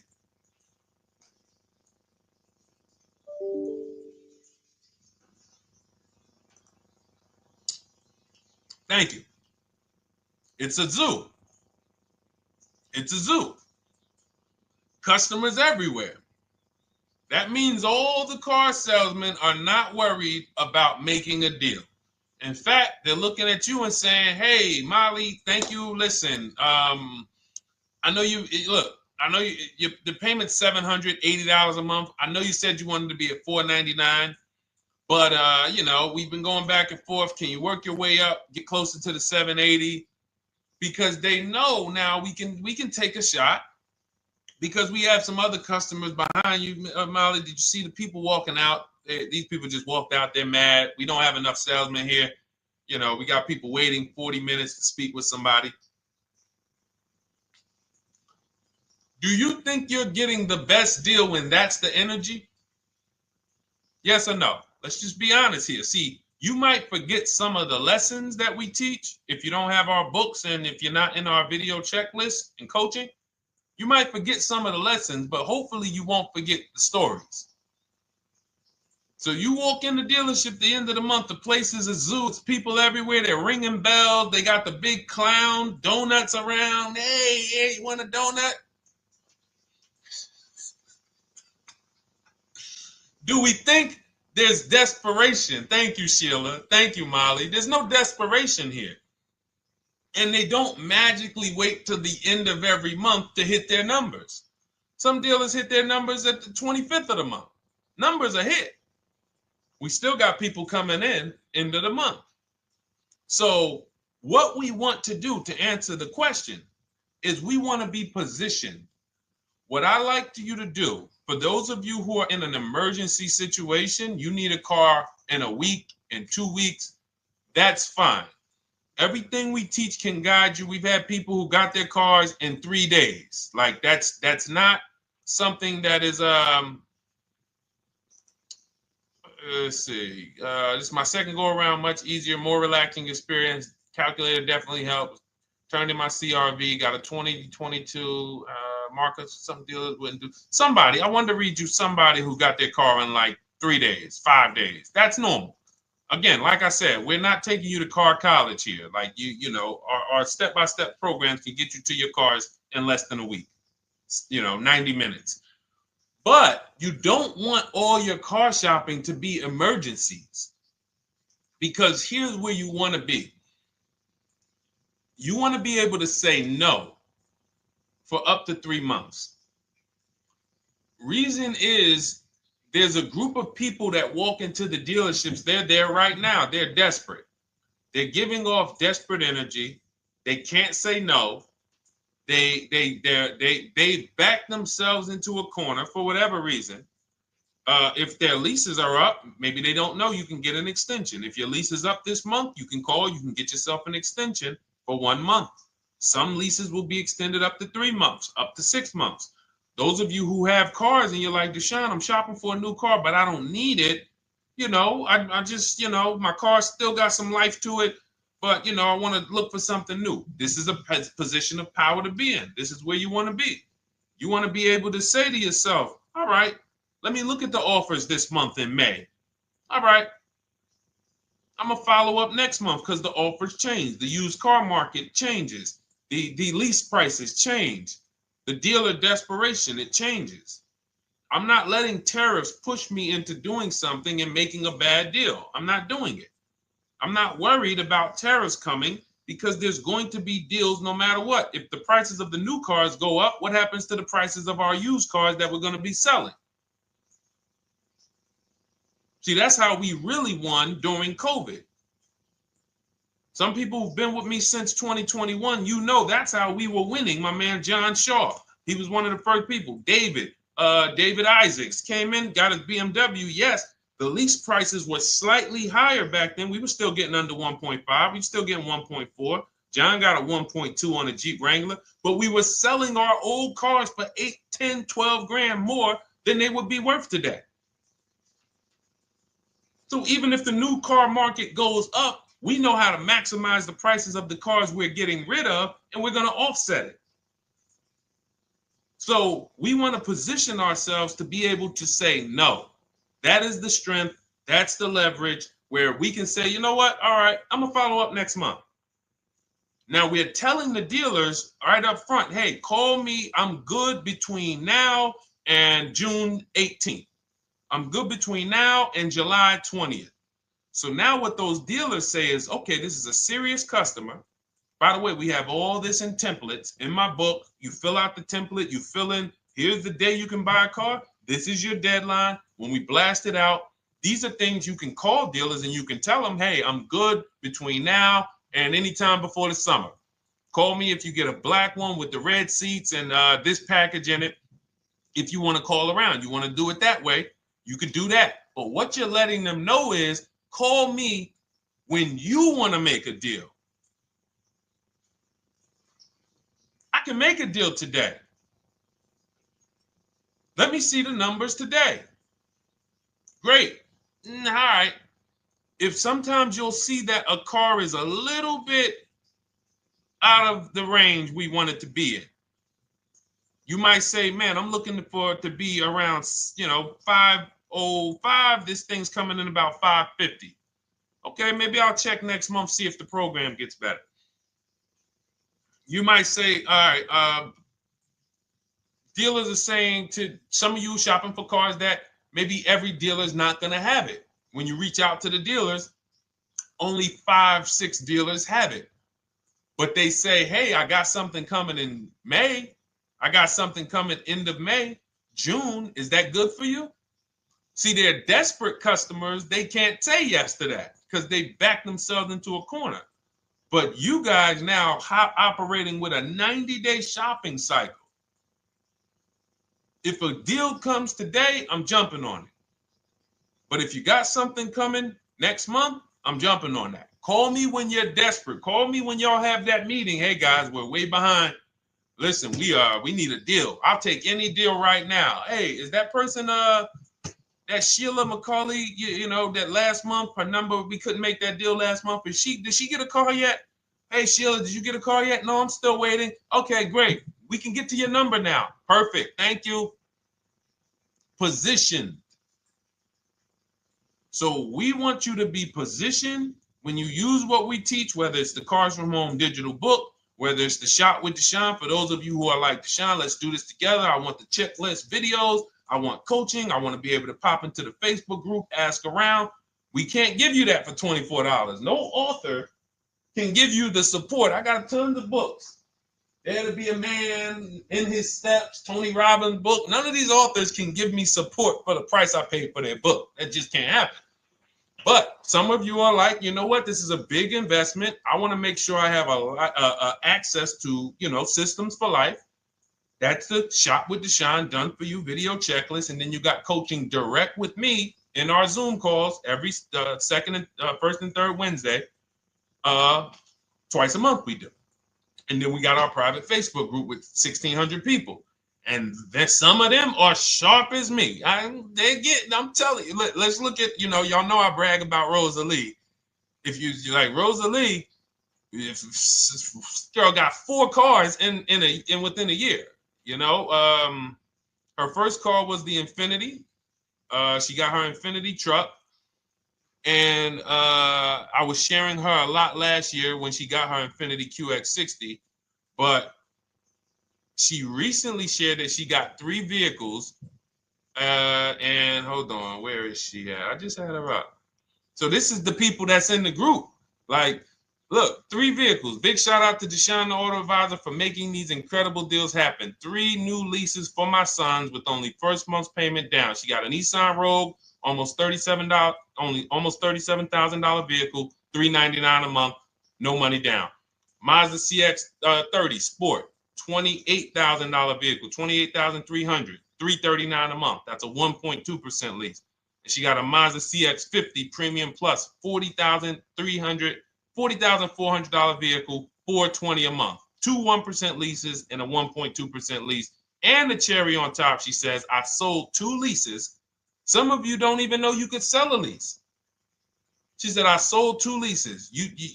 She had equity. Now, not every lease has equity. But if 8 out of 10 leases don't have equity, then 2 out of 10 do. So if you've just been dropping your leases off at the dealership, hey, here's my old lease. Let me get the new one. Hey, here's my old lease. And you have not assessed the equity. Could there be equity in it? Imagine how much money you've left on the table. Imagine how much, wow, I didn't even know you could sell leases. She sold 2 leases, 2 2021 Elantras, walked away with $6,737 in equity. Deshone, I could not have done this without you. Your program is a game changer. So this is what we want. We want empowered car shoppers. We want people who are not intimidated. I don't care what this market does, whether I need a new car, used car, whether I got bad credit, whether I'm a high mileage driver, it does not matter. We have strategies to make sure you are going to win in this market or any market. Does not matter. Okay? So, for those of you who don't know, the whole show was sponsored by my new digital book. It's called Cars from Home, 7 Steps to Saving Time, Money, and Avoiding Dealerships. It's 5-star rated. Thank you to everyone who's rated it, reviewed it. It has everything we teach in a step-by-step format. It's normally $97, but as part of our welcome offer, you can get yours for $24 in my TikTok bio, in my Instagram bio. Click that website. It's the carsfromhometoolkit.com. Or we have a link for you guys in the YouTube comments, in the Facebook comments, and you just click the $24 welcome offer, good for 30 minutes. And for those of you who have different learning styles, or if you just want some free advice, we have some links in there for you as well. Whether you are a do-it-yourself type, whether you are do-it-with-me type Deshone, or whether Deshone, I think I qualify for that done-for-you shopping, where I can relax at home and you guys go do that work. Or like I said, you want the free advice, just start with our cheat sheets and you can go from there.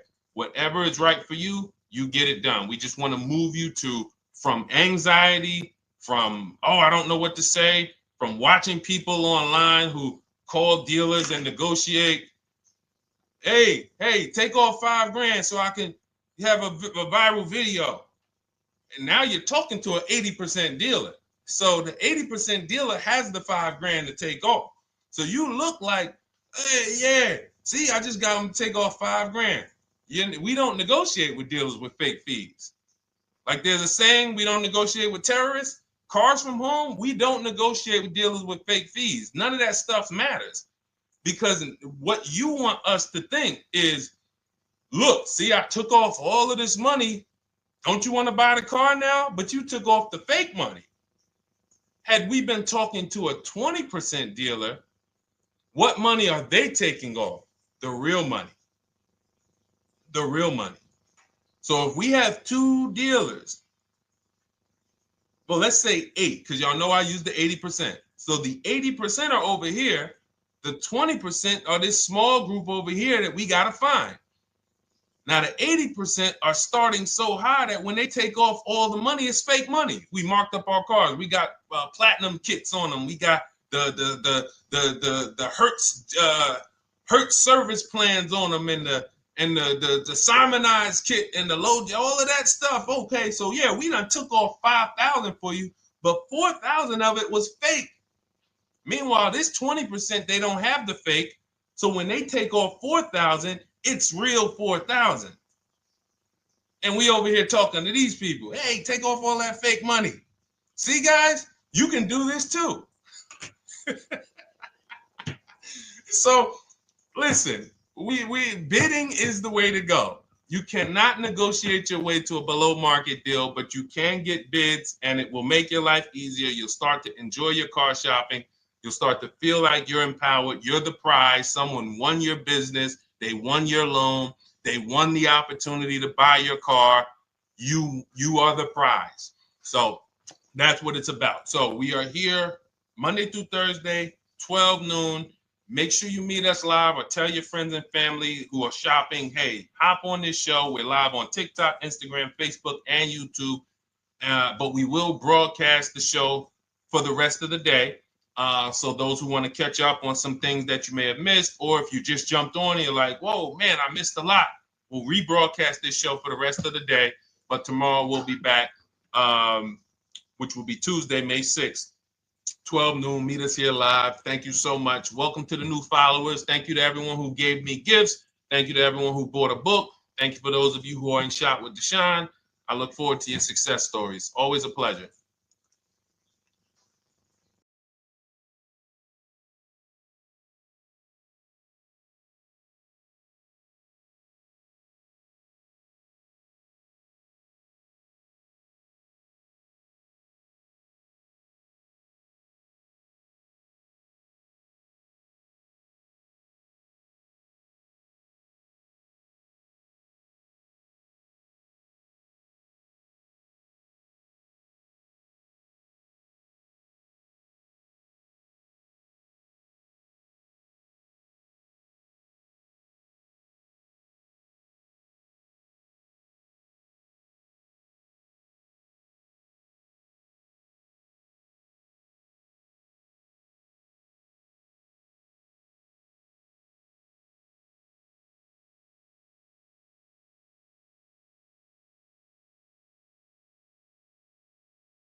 And welcome to our Tuesday, May 6th live. We do these live streams at 12 noon, Monday through Thursday.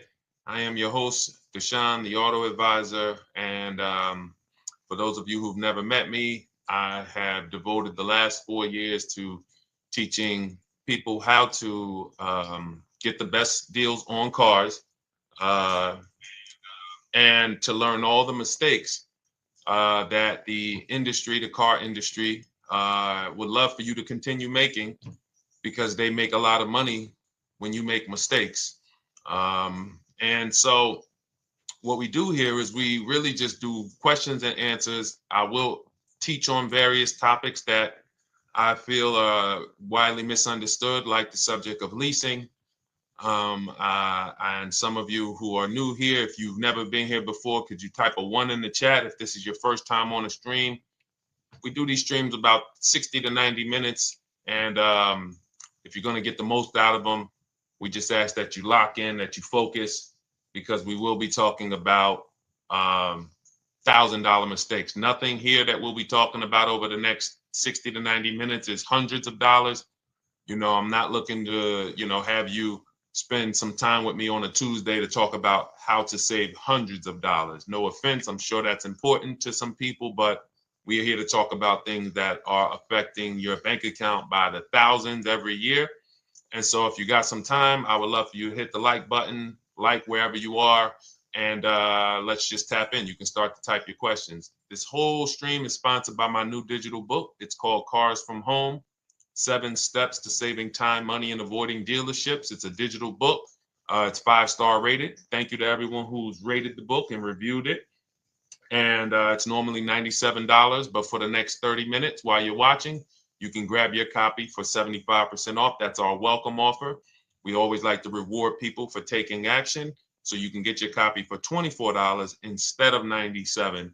And you can just head to my TikTok bio. You won't leave the show, my Instagram bio, the Facebook comments, or the YouTube comments, and use that link to get your welcome offer, and you'll have everything we teach. So as we go through this for the next 60 to 90 minutes, if you're like, whoa, Deshone, this is a lot. Wow, this is a lot. You can grab the book and make sure you have everything that I teach and everything in a step-by-step format. Okay? So I have my man Dolan moderating. Good afternoon. Thank you, Johnny Miller. Good to see you, Lil G. Again, guys, we are live. This is our Tuesday, May 6th live. We're live every Monday through Thursday at 12 noon. But we do rebroadcast these throughout the day. For those who cannot make them, you can watch the rebroadcast, or if you got to go back to work, we'll be rebroadcasting it for the rest of the day until our show tomorrow. All right, so let's start with the questions. You can feel free to get into it. Okay, do you have to get the extended warranty? This is a great question. This is car specific. A Honda, Acura, Toyota, in most cases, have always had low cost of maintenance and their parts are inexpensive. When you're buying an extended warranty or you're considering it, it is a risk product. It's an insurance plan. So that means you can pay for something and not use it, just like car insurance. You don't necessarily use your insurance until you have an accident. Same thing with an extended warranty. It's an insurance policy. So what you're trying to do with any insurance is see what is the likelihood that what I'm paying for this is going to exceed the price if I did need to use it. So in the case of a vehicle, when you're trying to determine what should I get an extended warranty, there's 2 things that are important. Does this vehicle that I'm purchasing have a high likelihood of things going wrong? We know, and some of you have had cars with histories, and we know there are certain cars, they tend to have things go wrong more than others. And what I like to do is go right to Google and type in repair cost, because this is the second item that we are looking at. We're looking at average repair cost. So if you're buying a 2010, a 2015 Nissan Altima, 2018, Hyundai Sonata, you go right to Google, you type in 2018 Hyundai Sonata average repair cost. Now, if you see that those typically go on the lower side, then that can take a lower set of risk where you might say, all right, likelihood of these things going wrong on this car is slim. But if you see that the repair cost is on the mid to higher side, that's shifting more risk to if something goes wrong, the cost for you to pay for it out of pocket will probably exceed the warranty. So when I work for Mercedes-Benz, who's new here? Type a 1 in the chat if this is your first time on a stream with us. First time you've ever been here, type a 1 in the chat. First time. What's up, William? What's up, DJ Ant Nice? Good to see you. Maggie, good to see you. Enrique, good to see you. Miko, good to see you. Tetra Washington, good to see you. Jan, good to see you. Claire Clairvoyant, good name. First time, if this is your first time, just type ones in the chat so I know. I don't want to assume anyone knows who the heck I am and what my experience is. Daniel Thompson on Facebook, great to see you. So I worked for Mercedes-Benz for 5 years, General Motors for 5 years, and I ran my own brokerage, my new car brokerage, called Cars from Home. I started it in 2016. Now, when I worked for Mercedes, when people were purchasing a Mercedes, what I would tell them is buy as much warranty as you can afford. Buy as much warranty as you can afford, because I knew that when something breaks on a Mercedes, nothing's under $1,000, and typically it's $2,000-$3,000. So a $4,000 warranty on a Mercedes Benz is usually worth every dime. But at the same time, we have cars that, again, less likely for things to go wrong. And then when things go wrong, if they go wrong, they can typically be repaired inexpensively. Good to see you, Arms Reach. Welcome on Instagram. Shout out to the people checking in live. Great to see you all. So that's how you're measuring extended warranties. You don't want to get an extended warranty on a vehicle that has a low cost of repair and a low likelihood of things going wrong. You can then take your money, put a little bit to the side, have a little emergency fund, that same $3,500 that you would have put into the warranty, or $2,500, you put that to the side over the course of a year, 2 years, put $100 a month to the side, and then have that be your cushion just in case things go wrong. It's better for you to have that money in your bank account, and if things go wrong, you take it to your mechanic. You must have a local mechanic. You guys know I swear by local mechanics on cars that don't have warranties. Even if you have a Mercedes-Benz, a BMW, an Audi, something that is typically harder to work on and takes more of a specialized engineer, there are still plenty of places that have those. I mean, there's shops where they used to be Mercedes-Benz techs. Now they have their own shops. This is who you want, because their cost, their labor is going to be probably 1/3 of what a dealership is going to be. So these are the resources that, again, keep more money in our pocket while getting us the same level of service and experience. Okay, great question. Welcome, Uncle Nene. Good to see you. Uncle Nene. All right, listen. Nicole, good to see you.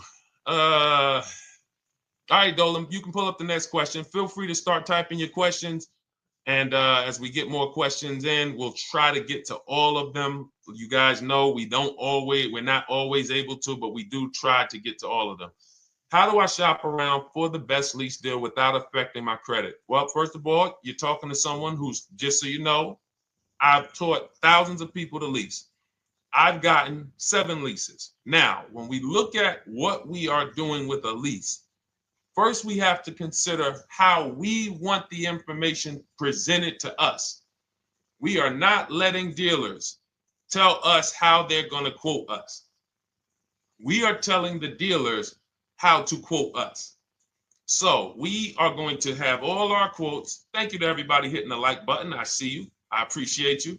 And shout out to the sharers. As I see people who share, I always like to give the shout outs to the people who share this broadcast with their friends and their family. And thank you to everyone who's giving gifts on TikTok and Instagram. Appreciate you all. So what we are doing when we're telling a dealership, you give us a quote with first month's payment only out of pocket, 12,000 miles per year, and put all the taxes and fees into the payment, assume tier 1. So we are presenting it now in my book and in my Shop with Deshone programs, my video checklist. I have all the templates. If you're going to do this yourself, you just need to remember how you're presenting this. You can call around to dealerships, because there's 2 ways to do this. Shopping from home. Cars from Home is about showing you guys, and I'm going to be showing you guys a ton of payments. And listen, I don't want you to feel bad, because some of you are going to see that you've left a lot of money on the table. Part of what I have to do here, and I've been doing it for 3-4 years now, is I have to tell you the bad news. For 3 years, I did a masterclass called Everything You're Doing Wrong Buying, Selling, and Leasing Cars. We put probably over 15,000 people through that masterclass. But those were people who were willing to hear the bad news They knew, Deshone, I got to hear the bad news to get to the good news. So as I show the difference in the prices that we get and the people who listen to me get, more than, forget about me, the people who are like you, the people who are on a live, saw a video, and then took action and learned and use our processes, the results they get compared to what you're getting. You're going to see, wow, they're saving $3, $5, $7, $10,000 more than me every single car. And so the Cars from Home system is about bidding. It's about turning your car purchase into a bid. You're no longer begging. You're no longer going into a dealership and begging one dealer to sell you a car, and then you go to another dealer and beg them, sell me this car, please take my money, please take my money. Meanwhile, you're not seeing the entire market and the people who would compete to get your business and gladly give you the service that you deserve by giving them a $30 to $50 to $100,000 transaction, which is what your car purchase is. So now so the big thing to understand right off the top is, now I need to learn this bidding. I need to learn to get multiple offers. So you can do this by phone. You want to do this by phone, you can call around, but you must give them that information in order for you to compare the deals the right way. Lynette, good to see you. Christina, good to see you. Melvin, good to see you checking in. Rudolph, I see you. Once you actually give them that information, 12,000 miles per year, first month's payment only, due at signing, taxes and fees in the payment, assume tier one. I want the tier one offer. Even if you think I not qualify. Now, if you got a credit score above 670, all your FICO scores, most of you will qualify for most tier one leases. So you want to see, what does this look like as I get my offers? Once you get your offers in this format, you can use the 1% rule as the gauge. The 1% rule is been around for more than 20 years. Everyone who leases and who's savvy, we understood if your lease payment is 1% of the MSRP or less, you stole the car. That includes taxes, that includes fees. You're still in the car. So example, we're looking at a $30,000 car, Hyundai Sonata or a Hyundai Elantra, $30,000 car. When we shop all our offers, if that lease payment is $300 per month, with only $300 due at signing. In other words, I show up, here's $300. Good to see you, GDTV. Thank you for checking in on YouTube. Once I give you that $300, that's my payment for the next 35 months. So that's a very, very low percentage of the car you're paying. It's a 1% rule. Now, in order to get a 1% lease, you need a great lease program, which means the bank has to be supporting the car, rebates, incentives, and then you need the biggest discount, the dealer who's going to give you the biggest discount. Now, one of those we can control. One of them we can't. Which one can't we control? And for those of you who are new here, we don't play around here. But my people who are moving, and again, I'll show you, like a lot of people, we got a lot of people who've been following us, using our processes. They're locked in. They're not casually on a live here. We're not casually here talking. They are locked in.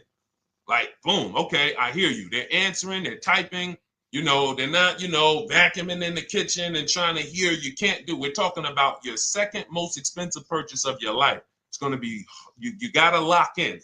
You got to challenge yourself to block out the distractions while we're on this stream, because this is your money. And if you don't take your money seriously, the car salesman will take your money seriously. Oh, I like that. Praise the Lord. God is good. You don't take your money seriously, the car salesman will take your money seriously. Man. So, all right, now somebody remind me the question I asked. I got so happy about that little catchphrase that I forgot who we were. So I know we were discussing, okay, we're talking about the 1% rule. So now, one of the things we can't control is the bank. We don't know what the lease payment, what the lease program is on a car. So when we shop cars, we are going to now look at multiple offers, and here's what you're going to see. Now, I'm going to show you an example of how we know or how we expose where the dealers are concerning pricing. Now, you can't see this on TikTok, but on YouTube, Instagram, Facebook, you guys can see this. I'm going to tell you guys about it. YouTube just doesn't let us do the same type of stream. But this is a particular Infiniti that we shop for. We have offers ranging, this is a $61,000 vehicle. We have offers ranging from $680 per month, which is a 1.1% lease. So a $61,000 car, $680 per month, that's 1.1%. We divide the monthly payment into the MSRP. Now, we can see here that there are some offers already from dealers that are almost $900, $889 per month. $889 per month, $873 per month. So now when we look and we say, whoa, how can we have two, like we have all these dealers have the exact same car, yet one of them is $200 per month higher than another dealer. Exactly. We call them the 80%. The 80%, even after back and forth, even after, hey, we'll take off some money. All right, we'll drop the payment $50 a month. Their offer is still so high. It's a horrible deal. Now, why would they offer this? And this is consistent. So I don't want y'all thinking, well, the dealers that I walk into, they're different, Deshone. They take off more money. It does not matter what you think. If you don't have the market reports, if you don't know how to get multiple offers so that you can see, we do this all around the country. We have students all around the country in Cars from Home. We have people we shop for. We have over 13,000 books sold now. Like, we have lots of data to prove this. 80% of dealers are going to be overpriced. This is another particular deal on a Toyota, a market report. And you guys can see that the out-the-door prices here, list price, $32,000. Out the door price with taxes and fees, $38,000. That means that dealer is charging all types of fees on top of their price. The $39,000 MSRP. Look at line number 3. $39,000. Out the door price is $41,000. We can see $39,000 out the door includes taxes, includes all the fees. So we can see that these out the door prices in the left, in the right column, are way higher than the MSRP, $35,798. Out the door price is $39,700. But look at the green. Look at the green. This is what we call, we found the dealer at this time who wanted to win the bid. They wanted to win the bid. They needed the car sold. This is a rotation. We don't say to them, wow, they won the bid one time, so they must win the bid all the time. No dealer can win the bid all the time, or they'll be out of business. But in this particular case, at this particular time, for this particular client, this dealer said, we're going to sell this car for that's $35,500, and out the door with taxes and all the fees, $34,994. That is a over $4,000 discount off this vehicle. When all the other dealers are, not only are they not giving you a discount, they're charging over list. And they might come and say, all right, we'll take off $500. We'll take off $1,000. We'll take off $1,500.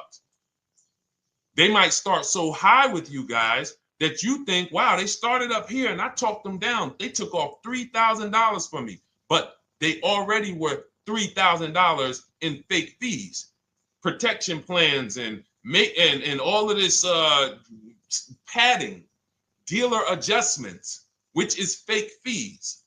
So whenever they say, because the dealer gets a minimum of a 6% profit margin, from list to invoice, we have profit. From invoice to holdback to triple net, we have money.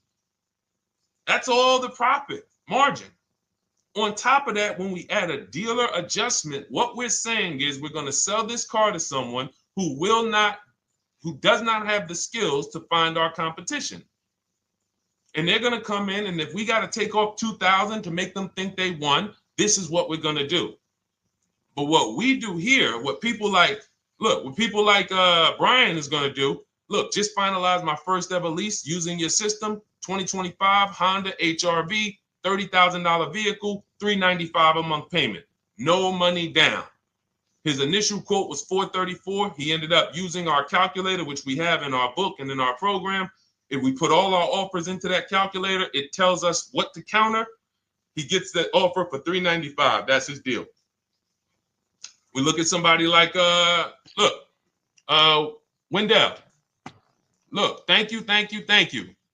It's the least I can say for your book, Cars from Home. We're still in the middle of the process. Just sold our car today, like 10 minutes ago, for 30% above value. Why? Because he got bids. Look, using the insights from your book.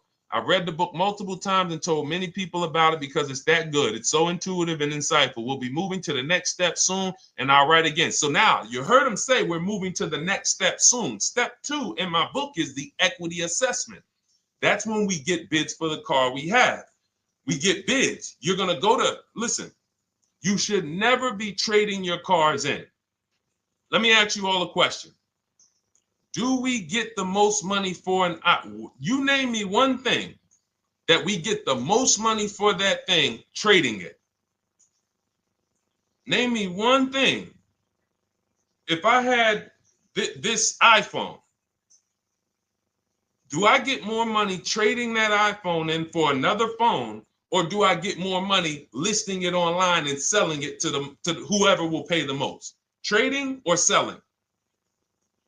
Let's go. Who's locked in? Tax advantages are very small. I understand you, Ronald, but the tax advantages, we have people that are selling their cars to cash buyers for $3 to $5 grand more than what they can get on trade. A tax value, a tax advantage for the difference is not, it's minimal. Exactly. Thank you, King Carter. You listed. So the money is in the bids and the competition. So going back to this person who asked the question, how do I get the best deal on a lease? It's going to be through multiple offers. That's my 2 favorite words. I would wear them on a shirt if I didn't wear unlearn, relearn.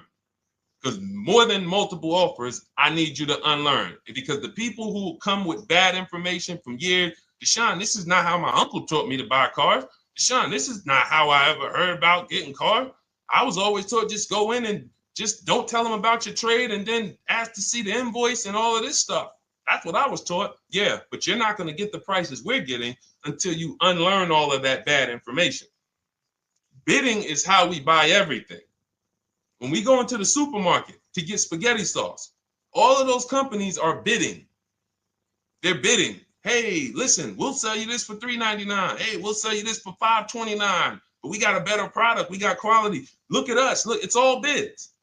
Everyone who wants to sell us something is competing, except car dealers. Y'all notice that? So the mindset that y'all got to have if y'all want to really win and save all of this money and get these huge discounts is I'm going to start purchasing and leasing cars like I buy other things. It's going to be a competition. And I promise you, your whole life is going to change. Your entire car buying experience will change forever.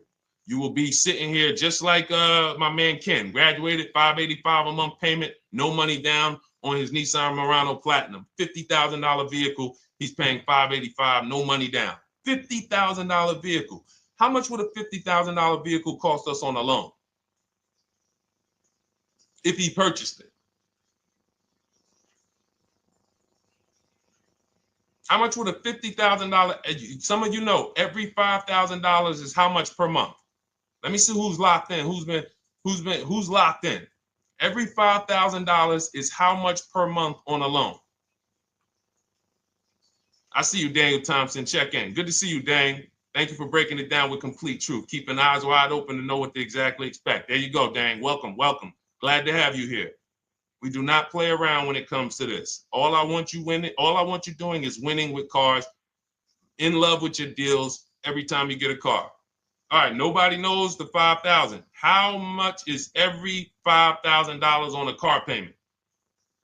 Come on, y'all. These are principles we've been teaching. Thank you, Daniel. $100. Thank you. $100. So we always want to default to a 5-year loan. I'm going to tell you why. when you default to a 5-year loan, you're in a safe position. Now, defaulting to a 5-year loan means when I look at a $20,000 car, I'm thinking $400 per month. 5-year loan, every $5,000 is $100 per month. If worst case scenario, I'm trying to get a little bit more car, then I'll go to a 6-year loan, but that's the max. I'm not going past a 6-year loan on a car. That's like going to a 40-year mortgage on a house. They're available. It's not a good idea. So when we look at these, you say to yourself, wow, a $50,000 car, that should cost him, if he did no, remember, this is a no money down deal. We're just looking at how much money we're putting in these cars. That car would cost him about $1,000 a month if he purchased it, 5-year loan, no money down. Which is why when people purchase their cars, what do they typically do? Come up with a ton of money, 10 grand, 15 grand, 20 grand, because they're going to pay into that car to try to lower that payment, because that payment. But some of us who don't have the down payment, we're financing most or all of the car. But here's the thing. I don't want you to feel bad if you're one of those people who's like, Deshone, I really don't be having those down payments of 10 grand, 15 grand, but I want to drive something quality. Exactly, I hear you. Here's the bad part about the people who are putting 15 grand down on their cars, but they're breaking the 8-year rule.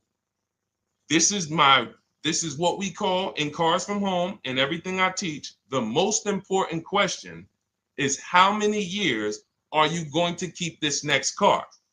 If it's not 8, then we don't purchase those cars, because here's what happens with people who go into their bank account, slap $15,000 down in a car, and don't keep the cars 8 years. And if anybody's willing to be honest, they will confirm this right here on the stream.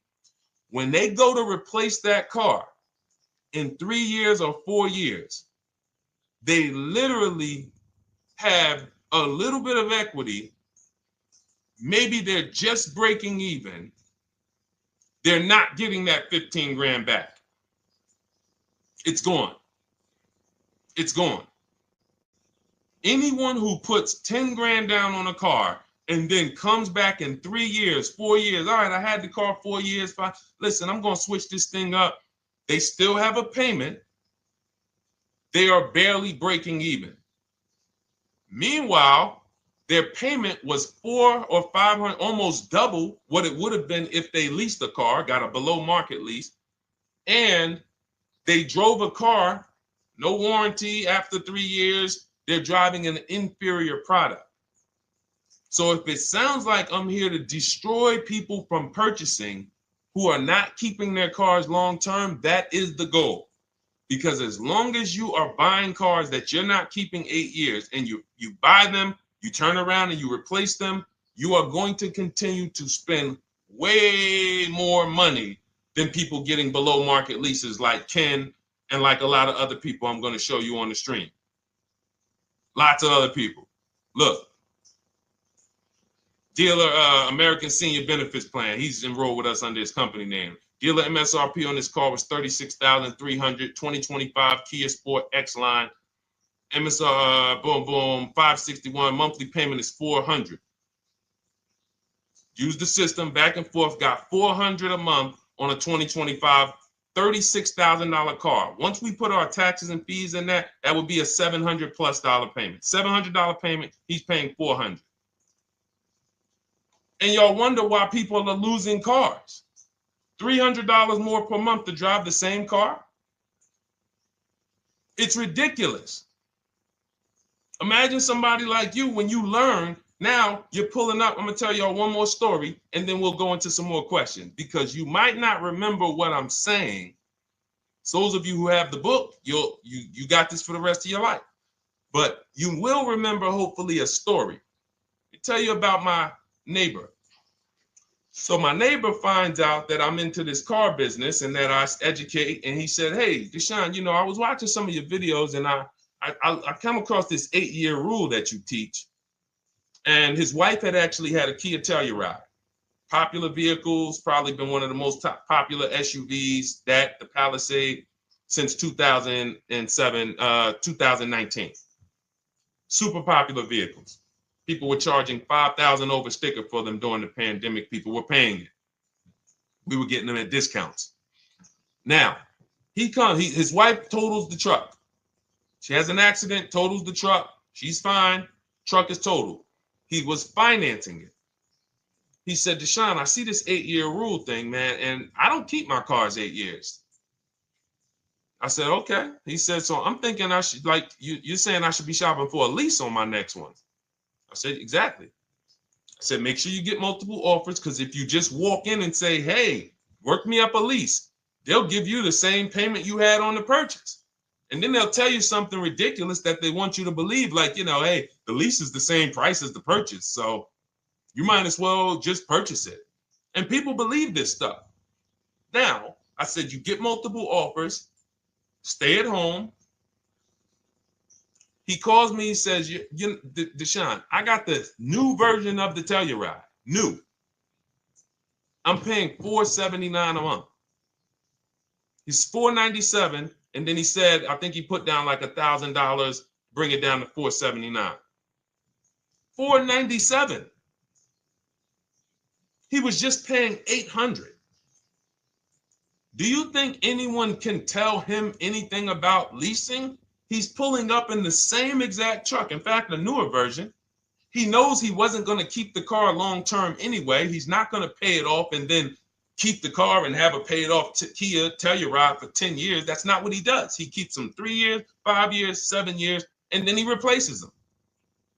So why is he paying $800 a month for years, no warranty, when he could be driving brand new ones for $497 a month, problem free? But as I said, some people are determined to pay more. But the people who, once you get this leasing thing, if you're not keeping your cars, it will change your life. Now, again, I got a car I'm purchasing, we're keeping it. Anything you are buying, keeping 8 years, forget about leasing. It shouldn't be a thing. Who keeps their cars more than 8 years? Let us know. You're an 8+ year person, let us know. In fact, I don't even want to ask, who has a car right now that they've had more than 8 years?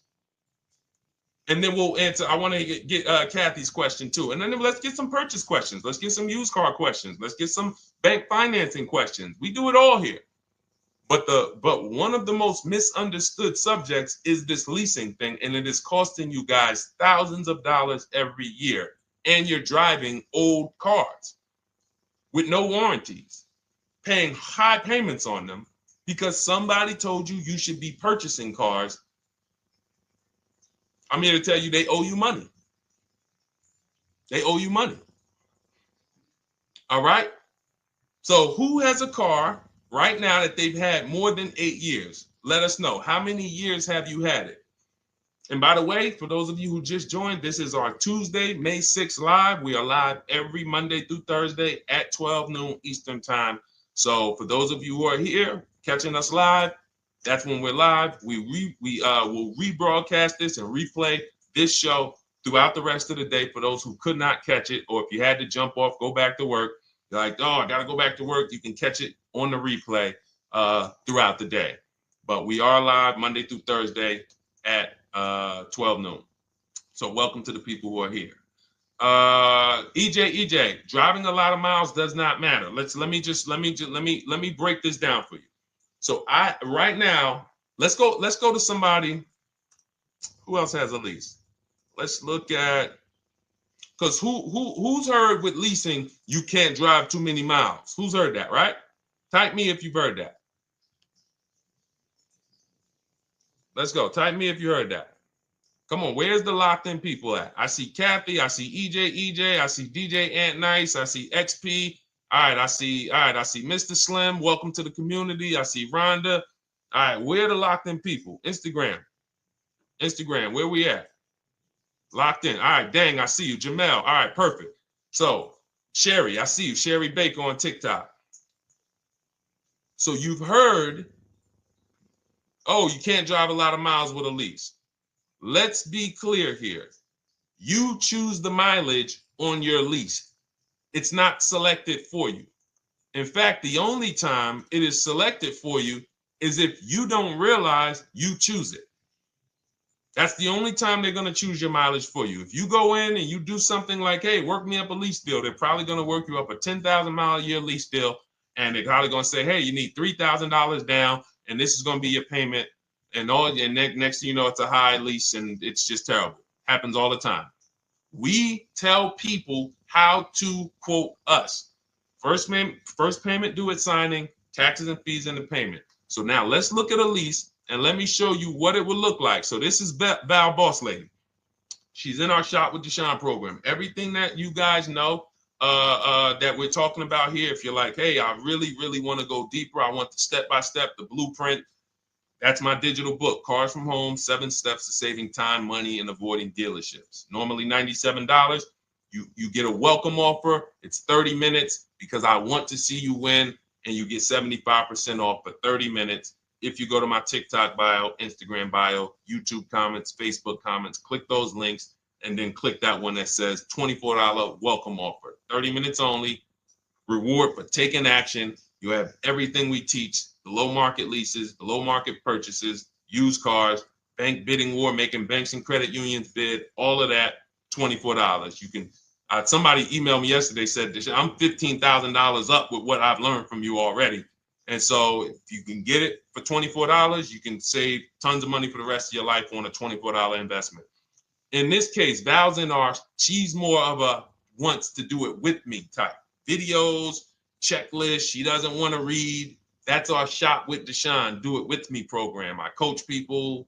And so she gets a deal on this particular car. Same information, by the way.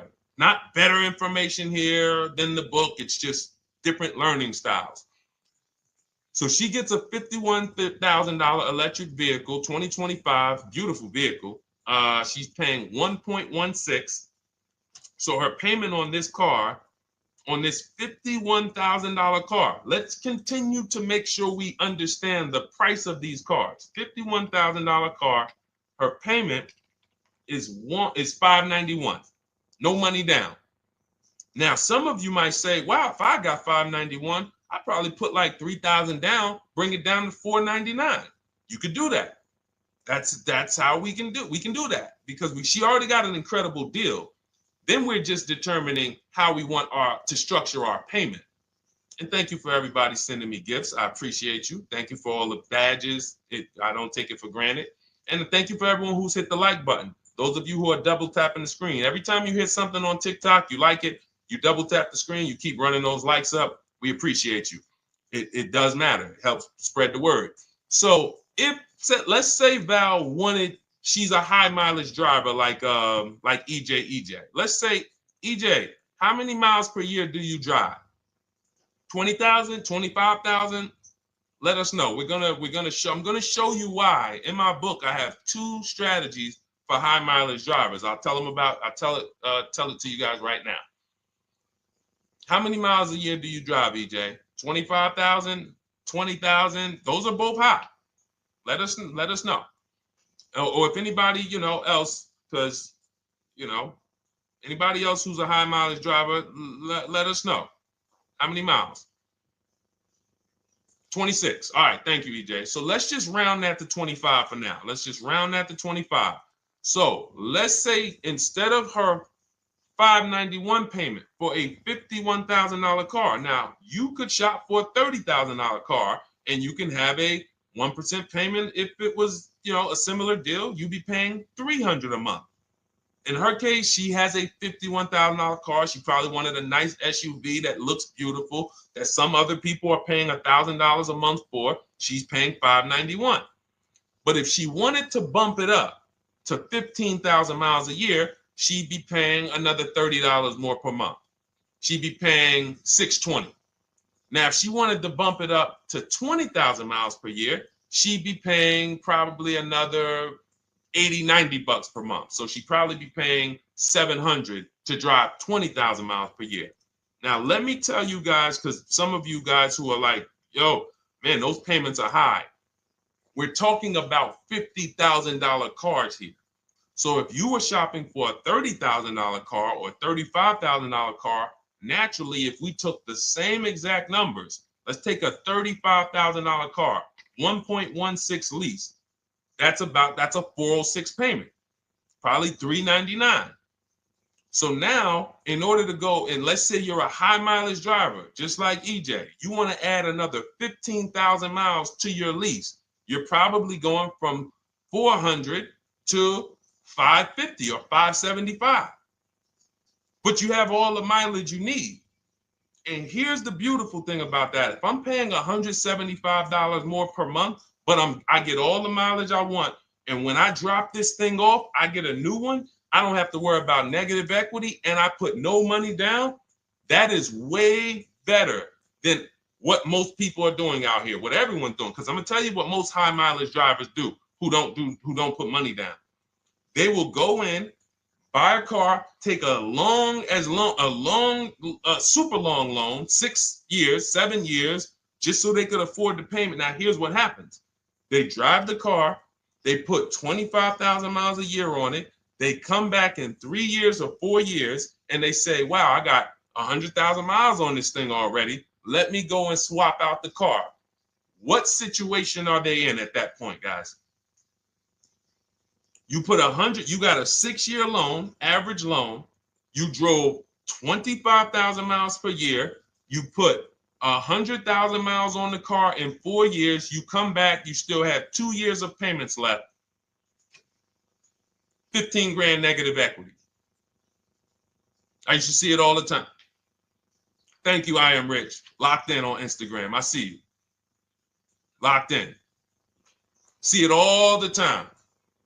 Every car salesman who has dealt with a normal 25,000 mile high mileage driver that does not keep their cars sees it all the time. They come in, yo, man, what you do for a living? Man, yeah, I do DoorDash, I do Uber. Oh man, I work in sales. You know, I'm on the road a lot. You know, I'm here.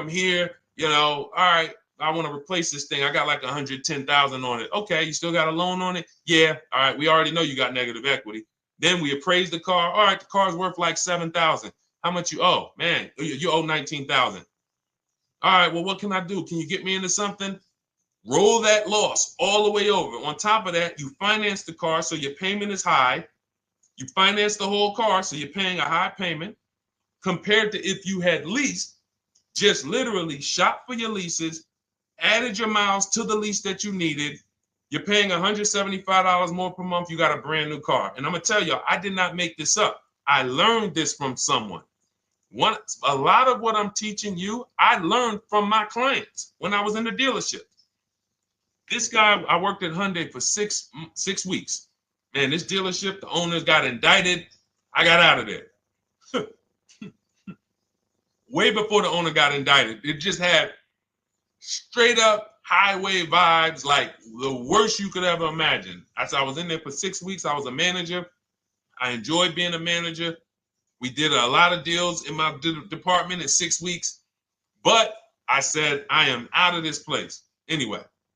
But I learned something very valuable there. We had a client a customer was returning his lease on his Hyundai Sonata. Guy comes and I'm grounding the lease. I'm doing the paperwork for him. He has 72,000 miles on the car. 72,000 miles. I said, how the heck? I said, you lease this? He said, yeah, I always lease. That's all I do. He said, I used to buy my cars every single time I came. I had to put large down payments, 10 grand, and then I'm still having negative equity when I come to trade it in. I'm having high payments. It's ridiculous. I looked at his payment, and let's say the average payment for a good deal on a Sonata at that time was $300, $325, whatever it was. He was only paying like $550. He was only paying like $150, $175 more per month. He had a 25,000 mile a year lease. And that's what he did. I drive these cars. I'm on the road. Boom, boom, boom. I change my tires. I do my maintenance. 3 years. It's a fixed cost. There's no variable cost. I don't have any surprises. I'm not getting hit with a negative equity bill that I got to transfer, which means when I transfer my negative equity, I get less car on the next transaction. Because if I got to bring over 15 grand of negative equity, that's probably 300 a month that I'm paying for my old car when I get my new car. So if my new car was 400 a month, but my negative equity is another 300 a month,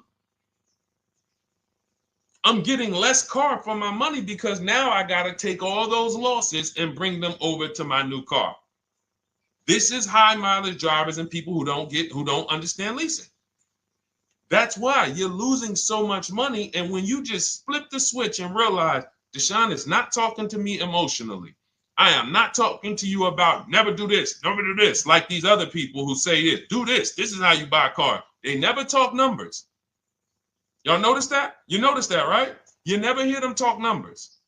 It's always never do this, always do this. This is the worst way to do this. This is the most expensive way to do this. This costs you the most money. They never talk numbers, though. That's why everything I do is to show you the numbers. Thousands of transactions since 2006 in the car business, helping people the last 4 years all around the country. This is the numbers that they might not understand. So if you're not keeping your car 8 years, it does not matter if you drive 20,000 miles a year, 25,000. You should be looking at a high mileage lease. Or my second strategy for high mileage drivers is this, because some of you want a nice car. This is for my people who you're like, man, Deshone, I'm on the road. I got my car that I do my work in. I kind of, slep it around. I don't really want to lease something and then put, that wear on it. I got stuff. I'm throwing bags in the back, whatever it may be. There's a strategy we created called 2 cars, 1 payment. And what will happen is your first car will be a purchase. And if you have an existing car, you're going to keep that. So let's say you have a car now, you're driving a lot of miles, you're doing your 25,000 miles a year. You pay that car off. You keep that car, and then you go and you lease you something nice, regular mileage. So you might get a 12,000 mile a year lease, and then you drive 12,000 in your mileage car, 12,000 on your nice car. Because some people are like, I want a car that I could, when I need to go somewhere nice, this is what I want to drive. When I'm with my family, this is what I want to drive. But when I go to work 5 days a week, I'm going to drive my mileage car, 3 or 4 of those days, and then I'll take the lease maybe 1 of those days, and I'm splitting the mileage. You still have 1 payment. It's low. And then every couple years, you replace the mileage car or you replace the lease car, and depending on when the lease is up. But you want to keep that, and that mileage car should be something that will last. Ideally, something that you can get 200, 300,000 miles a year out of that car. Because that's what that car is there for. Man, I'm hopping in this thing, man. Oh, transmission went out at 170,000 miles. Go get you a rebuilt transmission. Boom, boom, drop it in there for $2 grand. Get another 80,000 miles out of that car, but you still got your lease car, and you're just splitting the mileage. Both of those are short-term strategies for high mileage drivers. That is not for long-term people. If you're a long-term person, I keep my cars 8+ years. Forget about leasing. You should just be finding the best deal, below market purchase, keep the car, something you can keep for 8+ years. You can put 30,000 miles a year on a car 8 years in a row. If you get the right car, and in 8 years, you got 240,000 miles, and then you replace it. Forget about leasing. This is only for you guys not keeping your cars 8 years. You're getting killed on depreciation. You're paying tons of money. This is you are the people who should be leasing. Okay? So everything we're talking about this is the Cars from Home system. We teach this. I'm not freestyling this. This is in my book, digital book, Cars from Home, 7 Steps to Saving Time, Money, and Avoiding Dealerships. We have two strategies for high mileage short-term drivers, 1 strategy for high mileage long-term drivers. And so if you want your copy, you can get it for 75% off. That's our welcome offer to you. As a 30 minutes. Welcome. Thanks for being here. I want to reward you. If you want everything we teach in a step-by-step way, go grab your digital copy. It's in my TikTok bio. It's in my Instagram bio. Click those links. We also got a link in the YouTube comments and the Facebook comments. Grab your copy and make sure as soon as you purchase, screenshot the thank you page. You're going to see thank you for your purchase. screenshot this page because it has my support team's email on there. And then there's a link for you to open the book right there. You can save it right to your computer or right to your phone. Okay, but and we also have a special for those of you who are like Deshone. What about that, video checklist and coaching program? That's lifetime access to my video checklist. You're like, maybe Deshone, I don't really read. I like step-by-step videos. And also, I want to be in your Facebook group. We have 1,600 people before you that are in that group, 2,300 people that are shopping with us that have a lifetime access to our video checklist. We have a $200 special for that welcome offer. And so I'm always about rewarding people for taking action with a special offer. It's limited time though, and so get in where you fit in. All right, let's keep it going. Thank you, Corey. Said amazing knowledge. Thank you. And I'm glad I saw somebody said that's a great idea with the 2 cars. Thank you. It's a great idea. All right. You've convinced me to lease my next vehicle. Awesome. Awesome. Does your service shop for lease terms on the car? Absolutely. If you qualify for done for you, that means you just want to relax. That means we only shop for new cars and leases for people, new purchases and leases. And you have to have a FICO score over 670. But yes, here is a market report that we prepared for a client. Let me put on do not disturb. Here's a market report we prepared for a client. Okay, so I showed you that that's an affinity. We didn't even finish that. We had just started for this client. But this is, do I have one here? No. Do I have a lease market report here? Yeah, right here. So that's an example of what a Kia, this is a particular Kia lease where their best offer was a 1.27 offer. Now, here's how you know you found the bottom of the market. And again, whether you're using the book or whether you're calling around, again, you can call around to do this. The key is not going into dealerships. You cannot do this going in. Once you get your offers, you know you found the bottom when your best offer is between $150 to $200 less per month than your worst offer. And if you're purchasing, you should see a spread of between $3,000 and $5,000 minimum between your best offer and your worst offer. That's when you know you've shopped correctly. Because until you find the 80% dealers, you have not shopped correctly. If you're like Deshone, these prices still seem close. You have not found, you're talking to the 80%. You haven't found the 20% yet. Because the 20% is going to be that $3,000 to $5,000 less than the 80%. That is just the numbers. That's the way it works. So yes, so when some cars you're going to see that the lease program won't allow for a 1.1% lease. The best offer, like we've shopped Hyundai Palisades for years, and I got my dad one back in November, and his best offer is like around 1.3, 1.28. That's the best I've ever seen on a Palisade. I've never seen a 1.1 on a Palisade. I've had people in our Charles, some of you know, I posted pictures of him when he got his Palisade last year. We clear out the old pictures because we got a bunch of new people with 2025. So we're not going to sit here and talk about 2024s anymore. We got Ken, we got Melissa, we got Sheree, we got a bunch of new people, just Ralph. We're not going to, but I do remember posting Charles who got his Palisade and he's like, he shopped, used the system, got his multiple offers. Best deal was 1.3. So that's where it comes in at because of the lease program.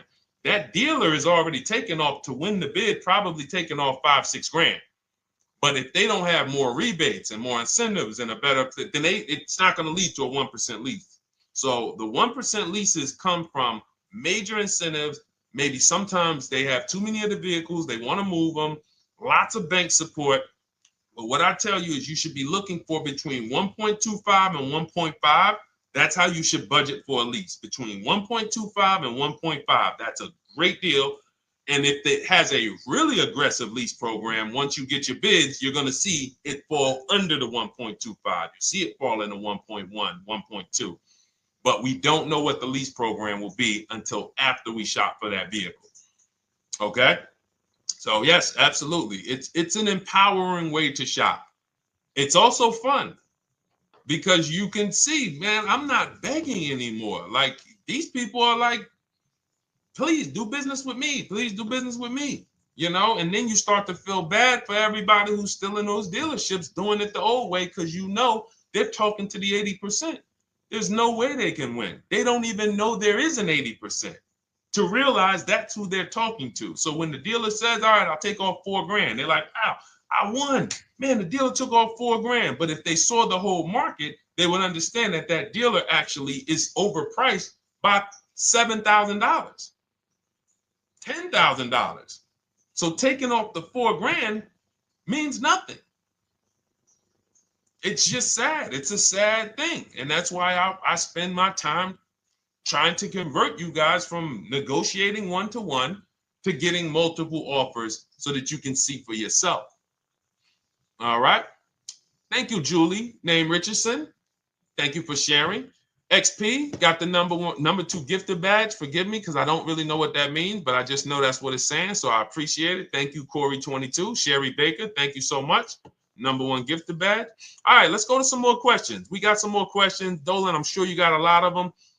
And what I'm going to do for the rest of the broadcast is just try to do rapid fire questions and answers. Okay. And if you guys want me to go deeper on any particular subject, then just feel free to say, hey, could you go deeper on that? How do you get a car loan with bad credit? Well, we have a resource. It's not our company. We have nothing to do with them.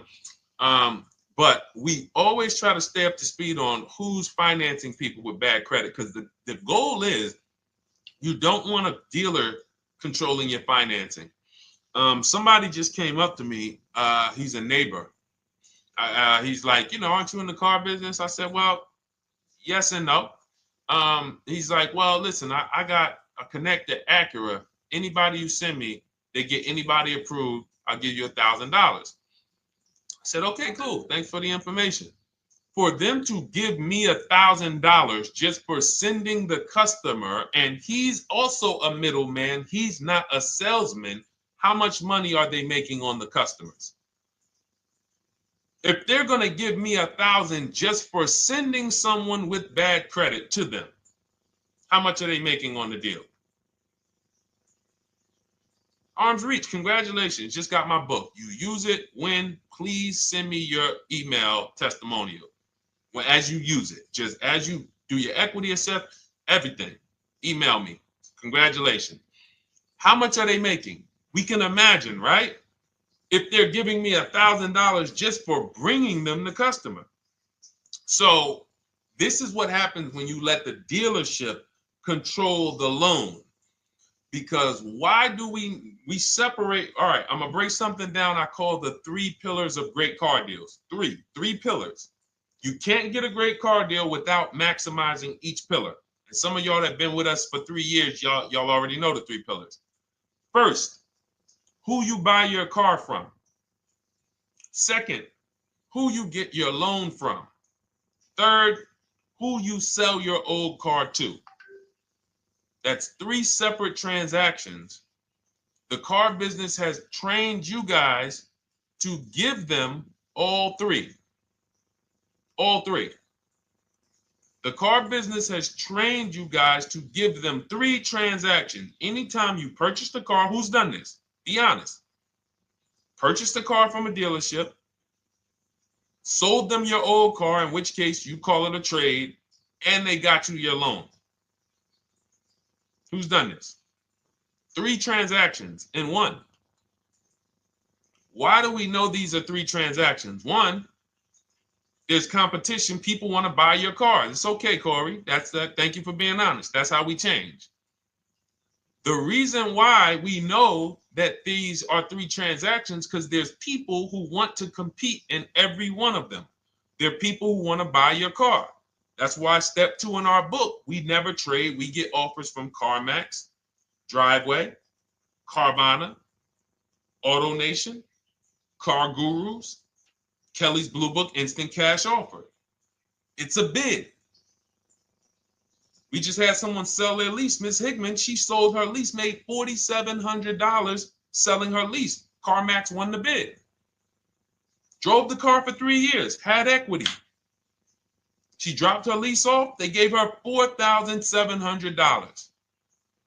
Won the bid. That's one pillar. Second, who I'm going to get my loan from if I'm getting a loan. Those of you who are paying cash or leasing, this is not a pillar. But we need to bid out our loan.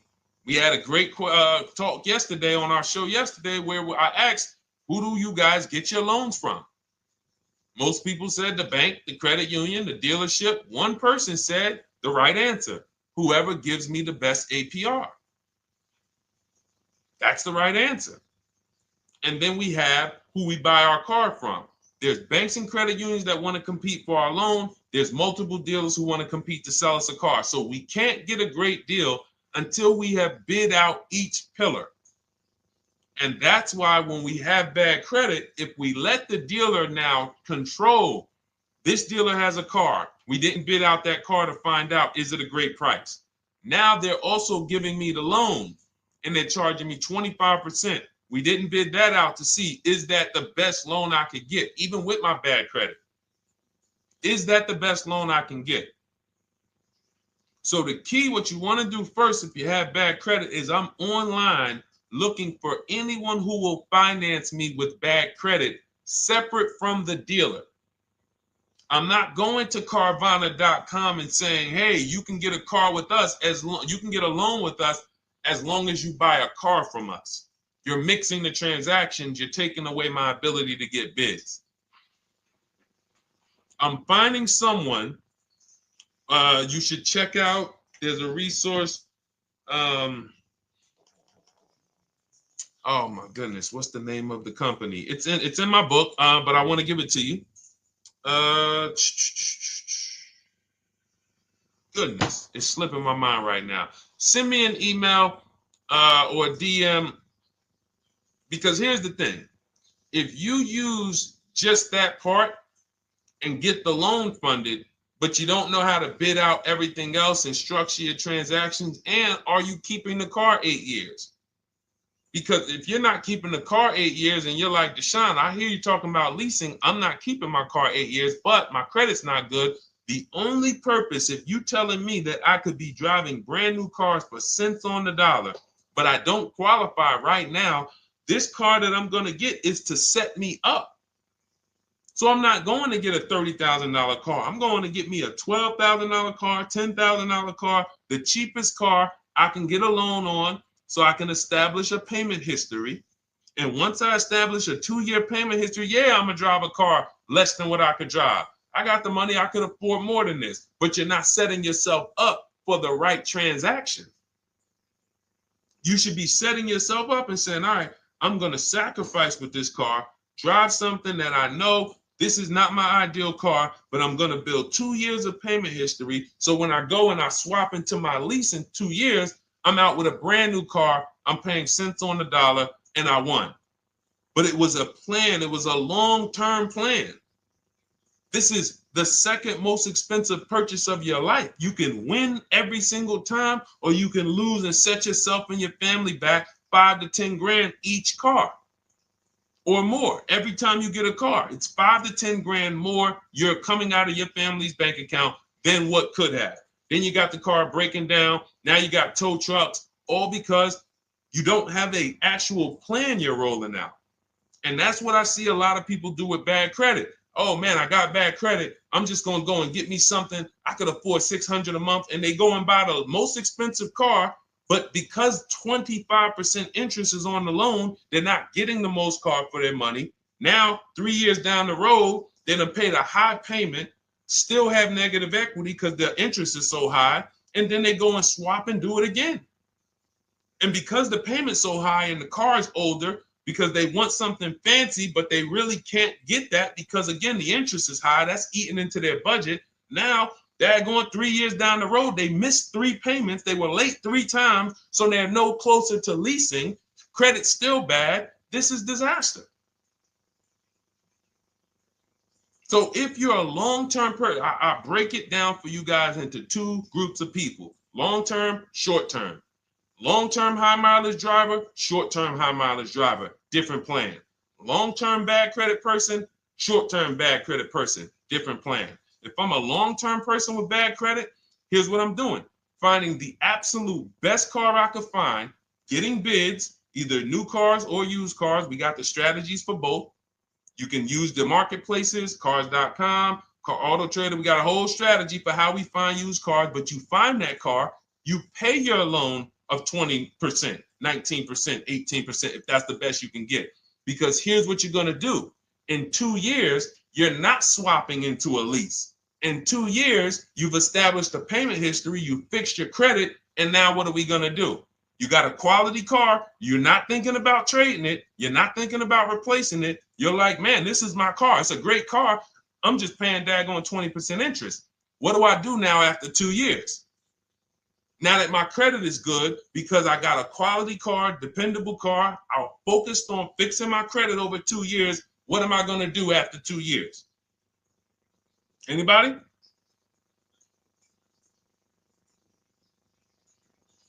Thank you, Arms Reach. Refinancing the car. Exactly. Exactly. So that's the bad credit long-term strategy. Great car, dependable car, car's not going to break. This car is going to last me 10 years. Right now, when I bought it, 20% interest rate. That was where my credit was. But I worked on my credit. Boom. I'm a 690 now. I'm a 720 now. I'm refinancing that into a short-term, into a shorter-term loan, and I won. Pay this thing off, and I'm going to keep it. Nothing to talk about leasing. Leasing only comes into play where the 8-year rule is concerned. I'm not keeping this next car 8 years. I should be setting myself up to lease, or I should be leasing. That's how I'm going to save the most money, keep the most money in my bank account, have the best car. Not even close. Not even close. All the wins for the purchasers are after 8 years. People who are like, man, Deshone, I got a car, man. I had this thing 12 years, man. It's been paid off for 6 years. I ain't had a payment. I love it. Long-term purchaser. You won. You won. Who's in that situation? Who has a car outside that they've had for more than a decade? Paid off. You can give it to your son. You can give it to your daughter. It's an extra car. That's purchasing. That's the wins. That's what we call the reward stage of purchasing. But you got to get there. All right. All right, let's go. A lot more questions. We got probably another 20 minutes we'll stay on, so let's keep it moving. But again, Lend Buzz, that's the company. Lend, Lendbuzz. They started, I started seeing them about 18 months, 2 years ago, and they were loaning to people with, international students, people who didn't have credit.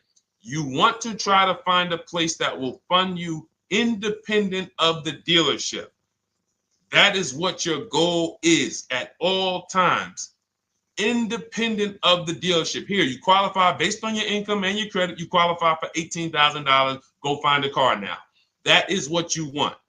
You don't want people mixing the bank loan with the car and two pillars that they are controlling. We're controlling the price of this car. We're controlling your interest rate.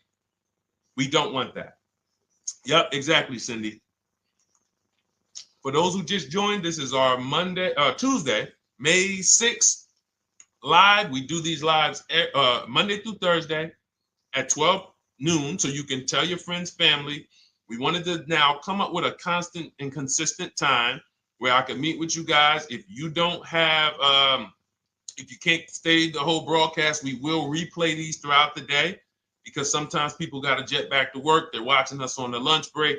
You can catch up on the whole rest of the show throughout the day, all the way up until tomorrow, and then over the weekend, we'll play a whole compilation of all the shows for people who really want to dig in and hear all the questions that we answered throughout the week on, Monday through Thursday. But if you want to join us live, set your calendar, set an alarm, meet us on any channel. We're on TikTok, Instagram, Facebook, and YouTube on the Deshone the Auto Advisor channels, 12 noon, Monday through Thursday. All right. Let's go. Next question, Dolan. All right. What are your thoughts on purchasing used versus new? It's a great question, Kathy. For me, it's a matter of budget and values. It's only a matter of values if you can afford both. So if you can get everything you want in a new car for your budget, everything you want, everything that you need, and you can afford it in a new car, you have the option to choose both. So it becomes a matter of values. In my book, I teach, are you a person who's like, I want to reward myself. I only get a new car every decade. I'm going to keep this thing 10 years. I want the latest and greatest.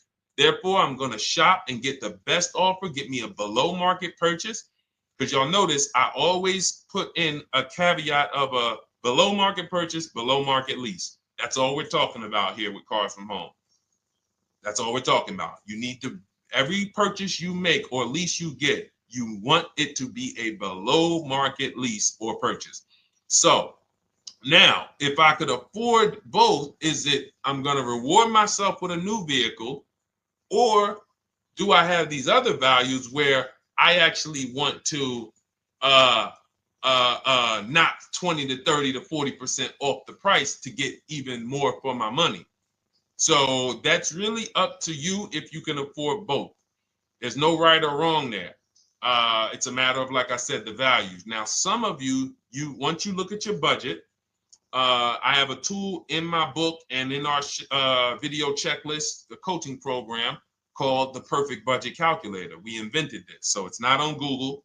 You'll hear a lot of the stuff, almost nothing we teach. You're like, if you ever go to look for it, the 8-year rule. No one talks about it. We created it. This is our intellectual property that we created to teach you guys to create these boundaries, the rule of 72 and the 10th birthday, 1.5% rule for overpaying for leases. These are all things that are absolutely proprietary to Cars from Home. But one of them is this Perfect Budget Calculator.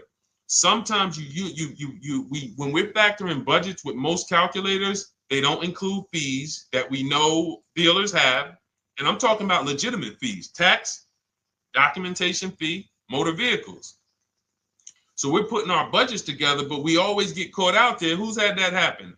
You got it all figured out. You get to the dealership, you bought the car, and they're like, well, what are you going to do with the fees? Because you got $3,000 in taxes and fees. And you're like, whoa, where'd that come from? Sometimes they're lying and sometimes it's legit. But none of these calculators factor in the fees and everything like that. So we created this Perfect Budget Calculator that does. But here's the thing. Once you find out what your budget is, even if you're budgeting with a normal calculator, just add a couple thousand to account for the taxes and the fees. But you might see, I can't get everything I want in a new car for this budget. Everything I need, I can't get for this $24,000, in which case I need to go and look for a pre-owned one. So that's why I said, in reference to your question, Kathy, what are my thoughts on purchasing used versus new? It's a matter of values and budget. Budget first, because budget will determine if you can afford both and get what you want. But if you can afford both and get what you want, then it's a matter of values. Okay? So again, everything we're going over is in my new digital book. It's called Cars from Home, 7 Steps to Saving Time, Money, and Avoiding Dealerships. It's 5-star rated. Thank you to everybody who has taken the time to rate it and review it on Goodreads.com. It means a lot. And we can't continue to get this information out without you guys. So we appreciate you. And you can get your copy instead of $97, you can get your copy for $24 as part of our welcome offer. So that's 75% off. If you go to my link in my TikTok bio, Instagram bio, the YouTube comments, and the Facebook comments, we have a link there for you guys. And you can grab it. It's a digital book, so you don't even have to wait. It'll be in your inbox by the time you jump off the stream. But make sure when you get it, you screenshot that thank you page, because it has my support team's email. Sometimes you may be rushing, you're trying to get back to the stream and you type your email in wrong. Also, as soon as you purchase, the link to open the book is right there. So it'll say open the book below. You can save it to your computer. but I would rather you get it for $24 than $97. Although we've sold a lot at $97 because people feel it's worth every dime. You're going to save thousands and thousands of dollars for the rest of your life using what's in the book.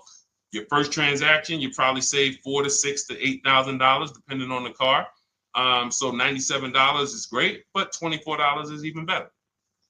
All right. And for those of you who have a different learning style, you'll see in there, shop with Deshone. You're more of a do it with you person. Do it with me, Deshone. Okay. We have lifetime access to shop with Deshone, and I coach you personally for 6 months. So we jump on Zoom calls twice a month. And some of you who may qualify for done for you, just do it for me. If you qualify for that, we have a welcome special for that too of $300 off. So get in where you fit. And those of you who are new or you're like, Deshone, I like what you're talking about, but I still don't trust you. You can start with our free cheat sheets. So just start somewhere so that you can start to reinvent how you're car shopping. Magley, how are you? Oh man, of course I remember you. Following for years. You actually were following me from the time God blew me up on TikTok. That was 2021. So I absolutely remember you and I appreciate you. And yes, it's so good to see you. Absolutely. Absolutely good to see you. All right, Dolan, we got a couple more questions. We got time for a couple more. Let's try to go as fast as possible. The discount for the book is not working. It says time ran out. It's 30 minutes. I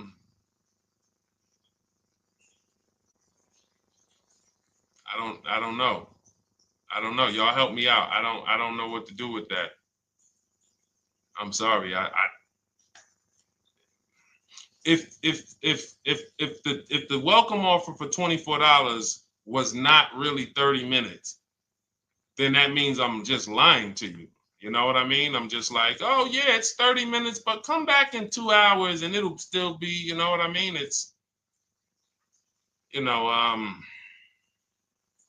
start with the cheat sheets. You know what I'm saying? Like start with the cheat sheets. Get yourself your free cheat sheets, and start there.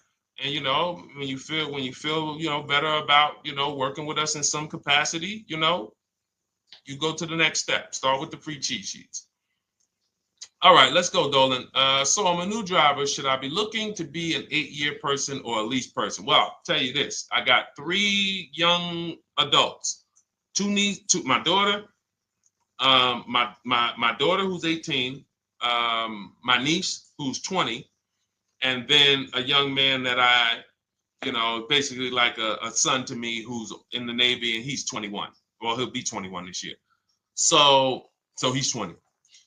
Now, they all called me in the last 3 months because my daughter's getting her license. My daughter didn't call me. She's getting her license in the next, in June. And we've all talked about this. How should I get this car? Now, my situation when I was 22, I'd already bought a $500 Mitsubishi Eclipse. Transmission went out on me probably after 6 months. And then I bought a buy here, pay here car. This is before I got into the car business. I got into the car business, I was 22, working for Pontiac GMC Buick. So I get this buy here, pay here car. It was a quality Chevrolet Cavalier. I didn't know anything about cars, so I went to a local spot. They said, hey, put down this, just pay us $50 a week. So I did that. But 22, I had my daughter, and my boss says to me, hey, why don't you lease something? And I was already selling cars, but I just didn't think, could I even, qualify for a lease? I don't even know what I was selling them, but I'm just literally doing what most salesmen do. All right, he wants to lease. All right, what's the payment? Yeah, tell him it's this. All right, perfect. They said it's that. Oh, that's a little too high. All right, they said it's a little too high. All right, so that's what I was doing. I didn't really understand anything. That's most car salesmen.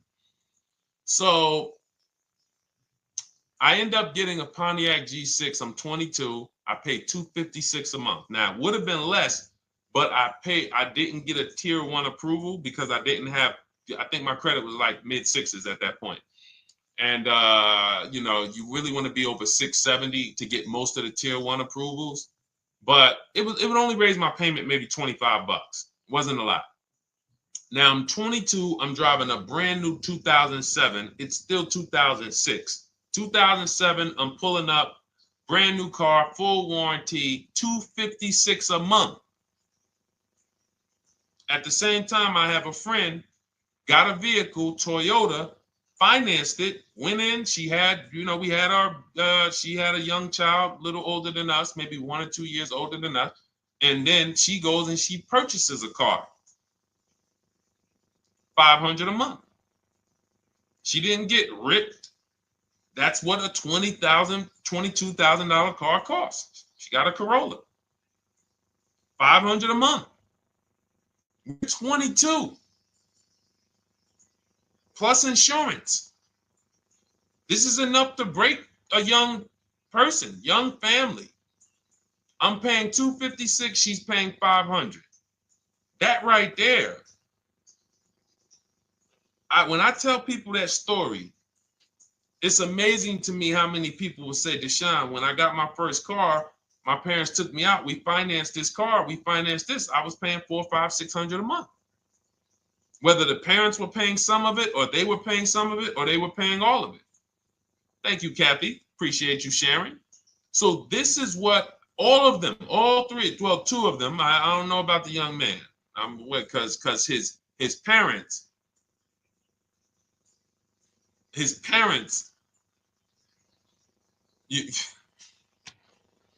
I'm not going to override your parents. And if your parents tell you that they think you should buy a used car or buy a good, then okay.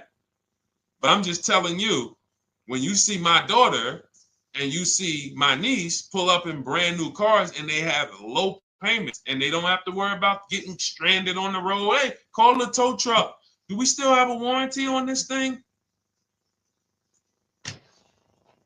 So I would be telling, again, 8-year rule.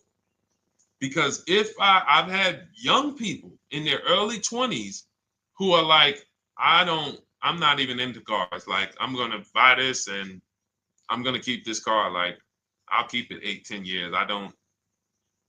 And I've had some people who they know when they get a better job, when they move to this, they're going to start a family. They're probably not going to keep the car 8 years. So it still goes back to the 8-year rule. Always. Always. Most young people, most people should be leasing their cars. That's how I did very well throughout my 20s. Praise the Lord, because I did not have high car payments. I didn't have cars breaking down on me where I had to be like, oh man, couldn't get to work today.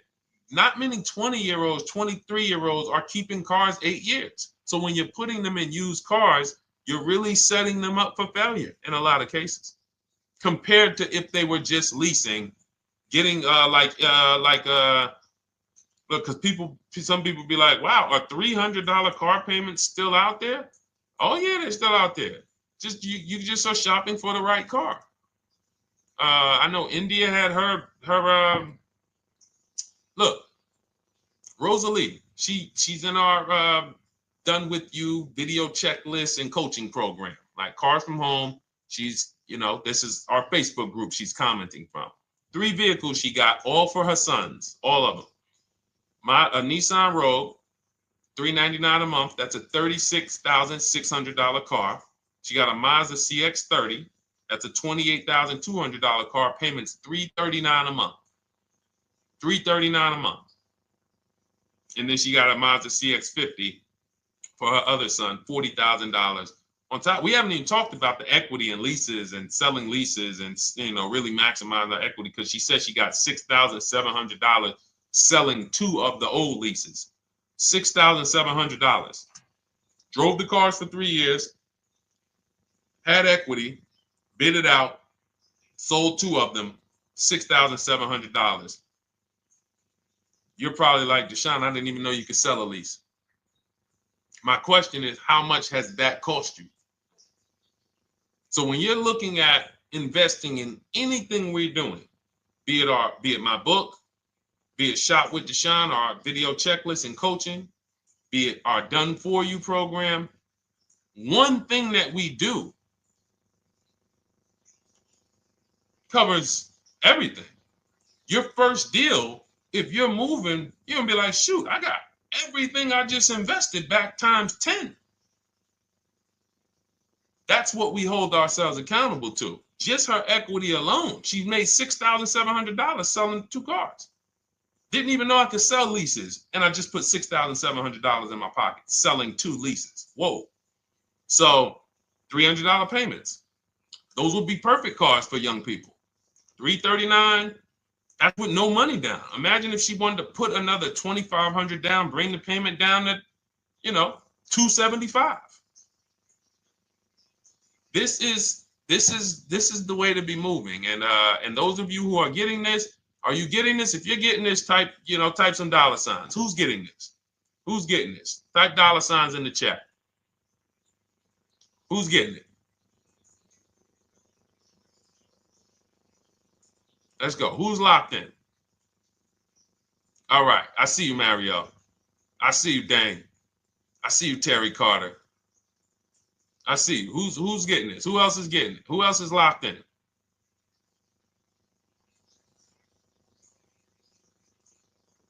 A lot of y'all on here. Listen. I see you, DJ and Nice. I see you, Arms Reach. And I can tell the people that's locked in because they be like, all right, Deshone, you said you're here for 90 minutes. I know we got about 3 minutes left. I mean, I'm hanging for this whole thing. I don't want to miss anything. Shout out to the people that are locked in. All right. Go ahead, Dolan. Should the out-the-door price include your trade? First of all, that's a curse word. All right, we're going to go back to that because I got out of saying that for a while.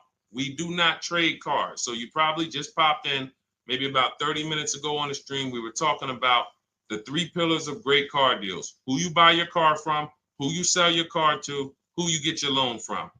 You in order to get a great deal, a below market deal, you must get a great deal from each one, which means you bid out each one. I bid out, got multiple offers for who I was going to buy my car from. I got multiple offers for who I was going to get my loan from. I got multiple offers for who I was going to sell my car to. I bid out everything, therefore I got my great deal. If you bid out this, but you don't bid out this, and somebody you get an interest rate of 7.1 when you could have got an interest rate of 5.2, you lost $2,000.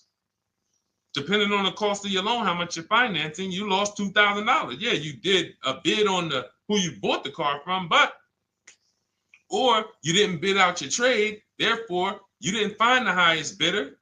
You traded your car for 14. Another bidder would have paid you 18. You lost $4,000.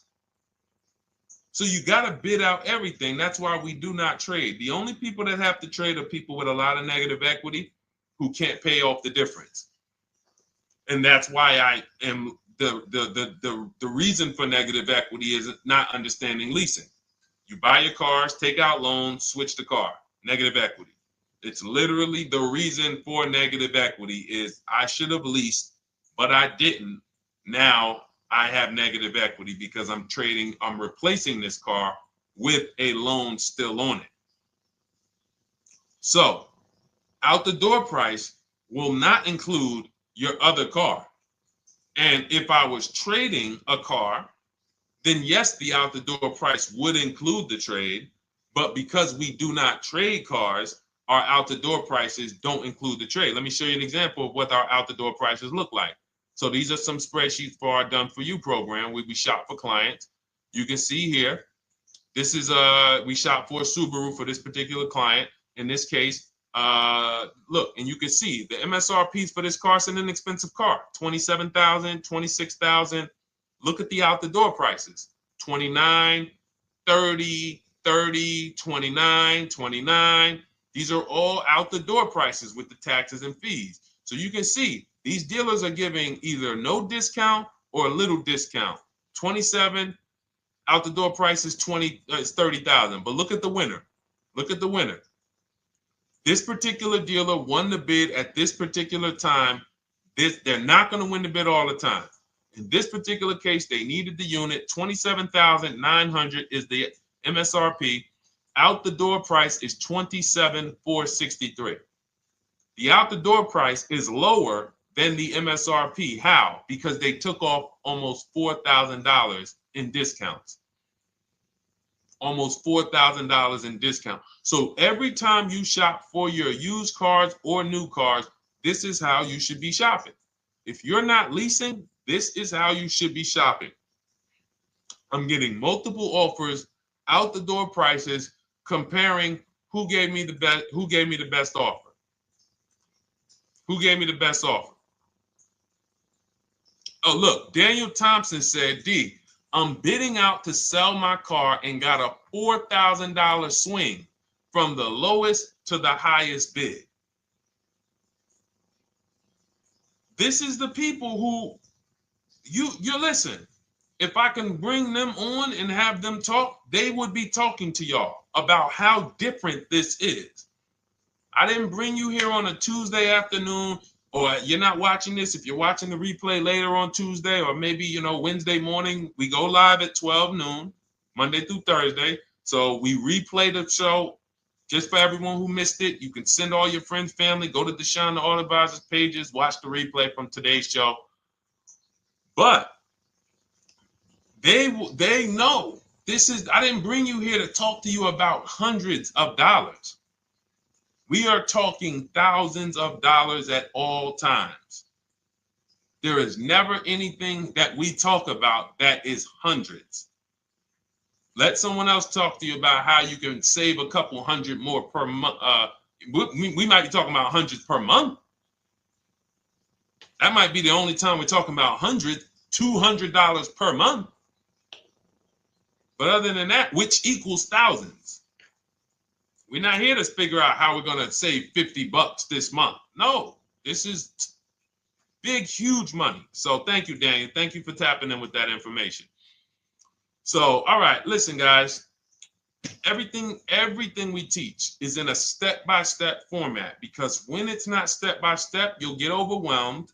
When it's step-by-step, you can challenge yourself to stay right on this step, check it off, move to the next step. Check it off, move to the next step. Step 7 in our Cars from Home process is delivery. Step 6 is paperwork.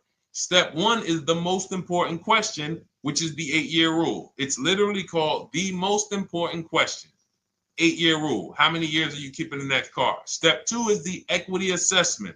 That's why you heard Wendell in his book testimonial. He said, I just completed the equity assessment and we got 30% more than the book value. Bidding it out. He said, I'm about to move to the next step. So everything we teach is step. Step 3 is deal structure, where we budget and we see, all right, how much car can we afford? What does a good deal look like? Step 4, we go shopping, which is choosing what we want. Shopping, looking, doing. We're not buying it. We're shopping the market. We're test driving. We are literally choosing what we want. Shopping, enjoying shopping. Step 5 is multiple offers. That's when we're in talking to dealers online, getting offers, getting bids. Step 6 is paperwork and protection to make sure that the offer we got is legit. We tied it up. Paperwork is right. We go over extended warranties, tire and wheel, maintenance plans. Do we need them? Key protection. Do we need any of this stuff? And step 7 is delivery. It is a step-by-step path. That is how people win. They're not coming into some college to learn how to be a car salesman or to learn everything I know. No, it's a path. So if you want the blueprint in book form, that's my digital book, Cars from Home, 7 Steps of Saving Time, Money, and Avoiding Dealerships. Normally $97, part of our 30-minute welcome offer. You can get yours for $24 in my TikTok bio, Instagram bio, the YouTube comments, and the Facebook comments. Click those links and then click the special $24 welcome offer. It's good for 30 minutes. And you'll save 75%. If for those of you who are like, Deshone, what about that video checklist? That is our Shop Done With You program. Cars from Home, done with you. You get lifetime access to everything we teach, all our below market videos, and it's short videos. I want you guys getting cars in 90 minutes. 90 minutes. Not shopping. The shopping might take you longer. Deciding what you want, you might be doing that for 2 months. But once you decide what you want, I want you to be able to get below market deals in 90 minutes. That's how I do it.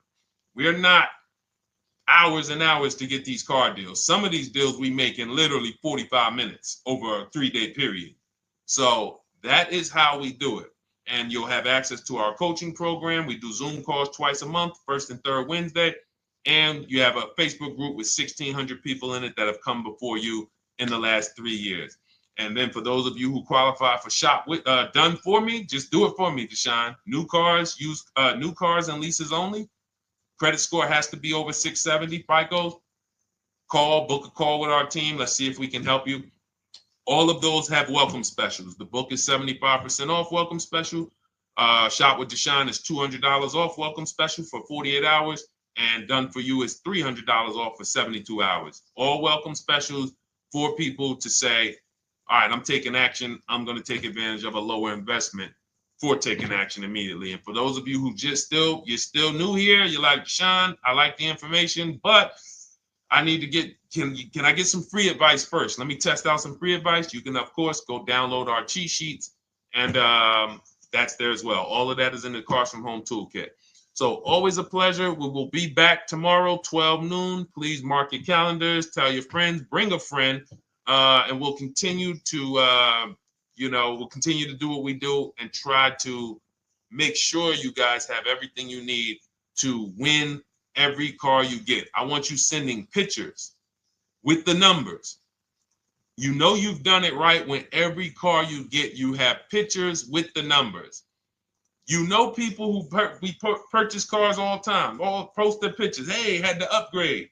Oh, just got this. Hey, had to treat myself. Oh, watch it now.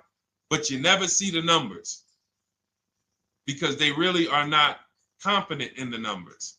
They don't want to talk about the numbers.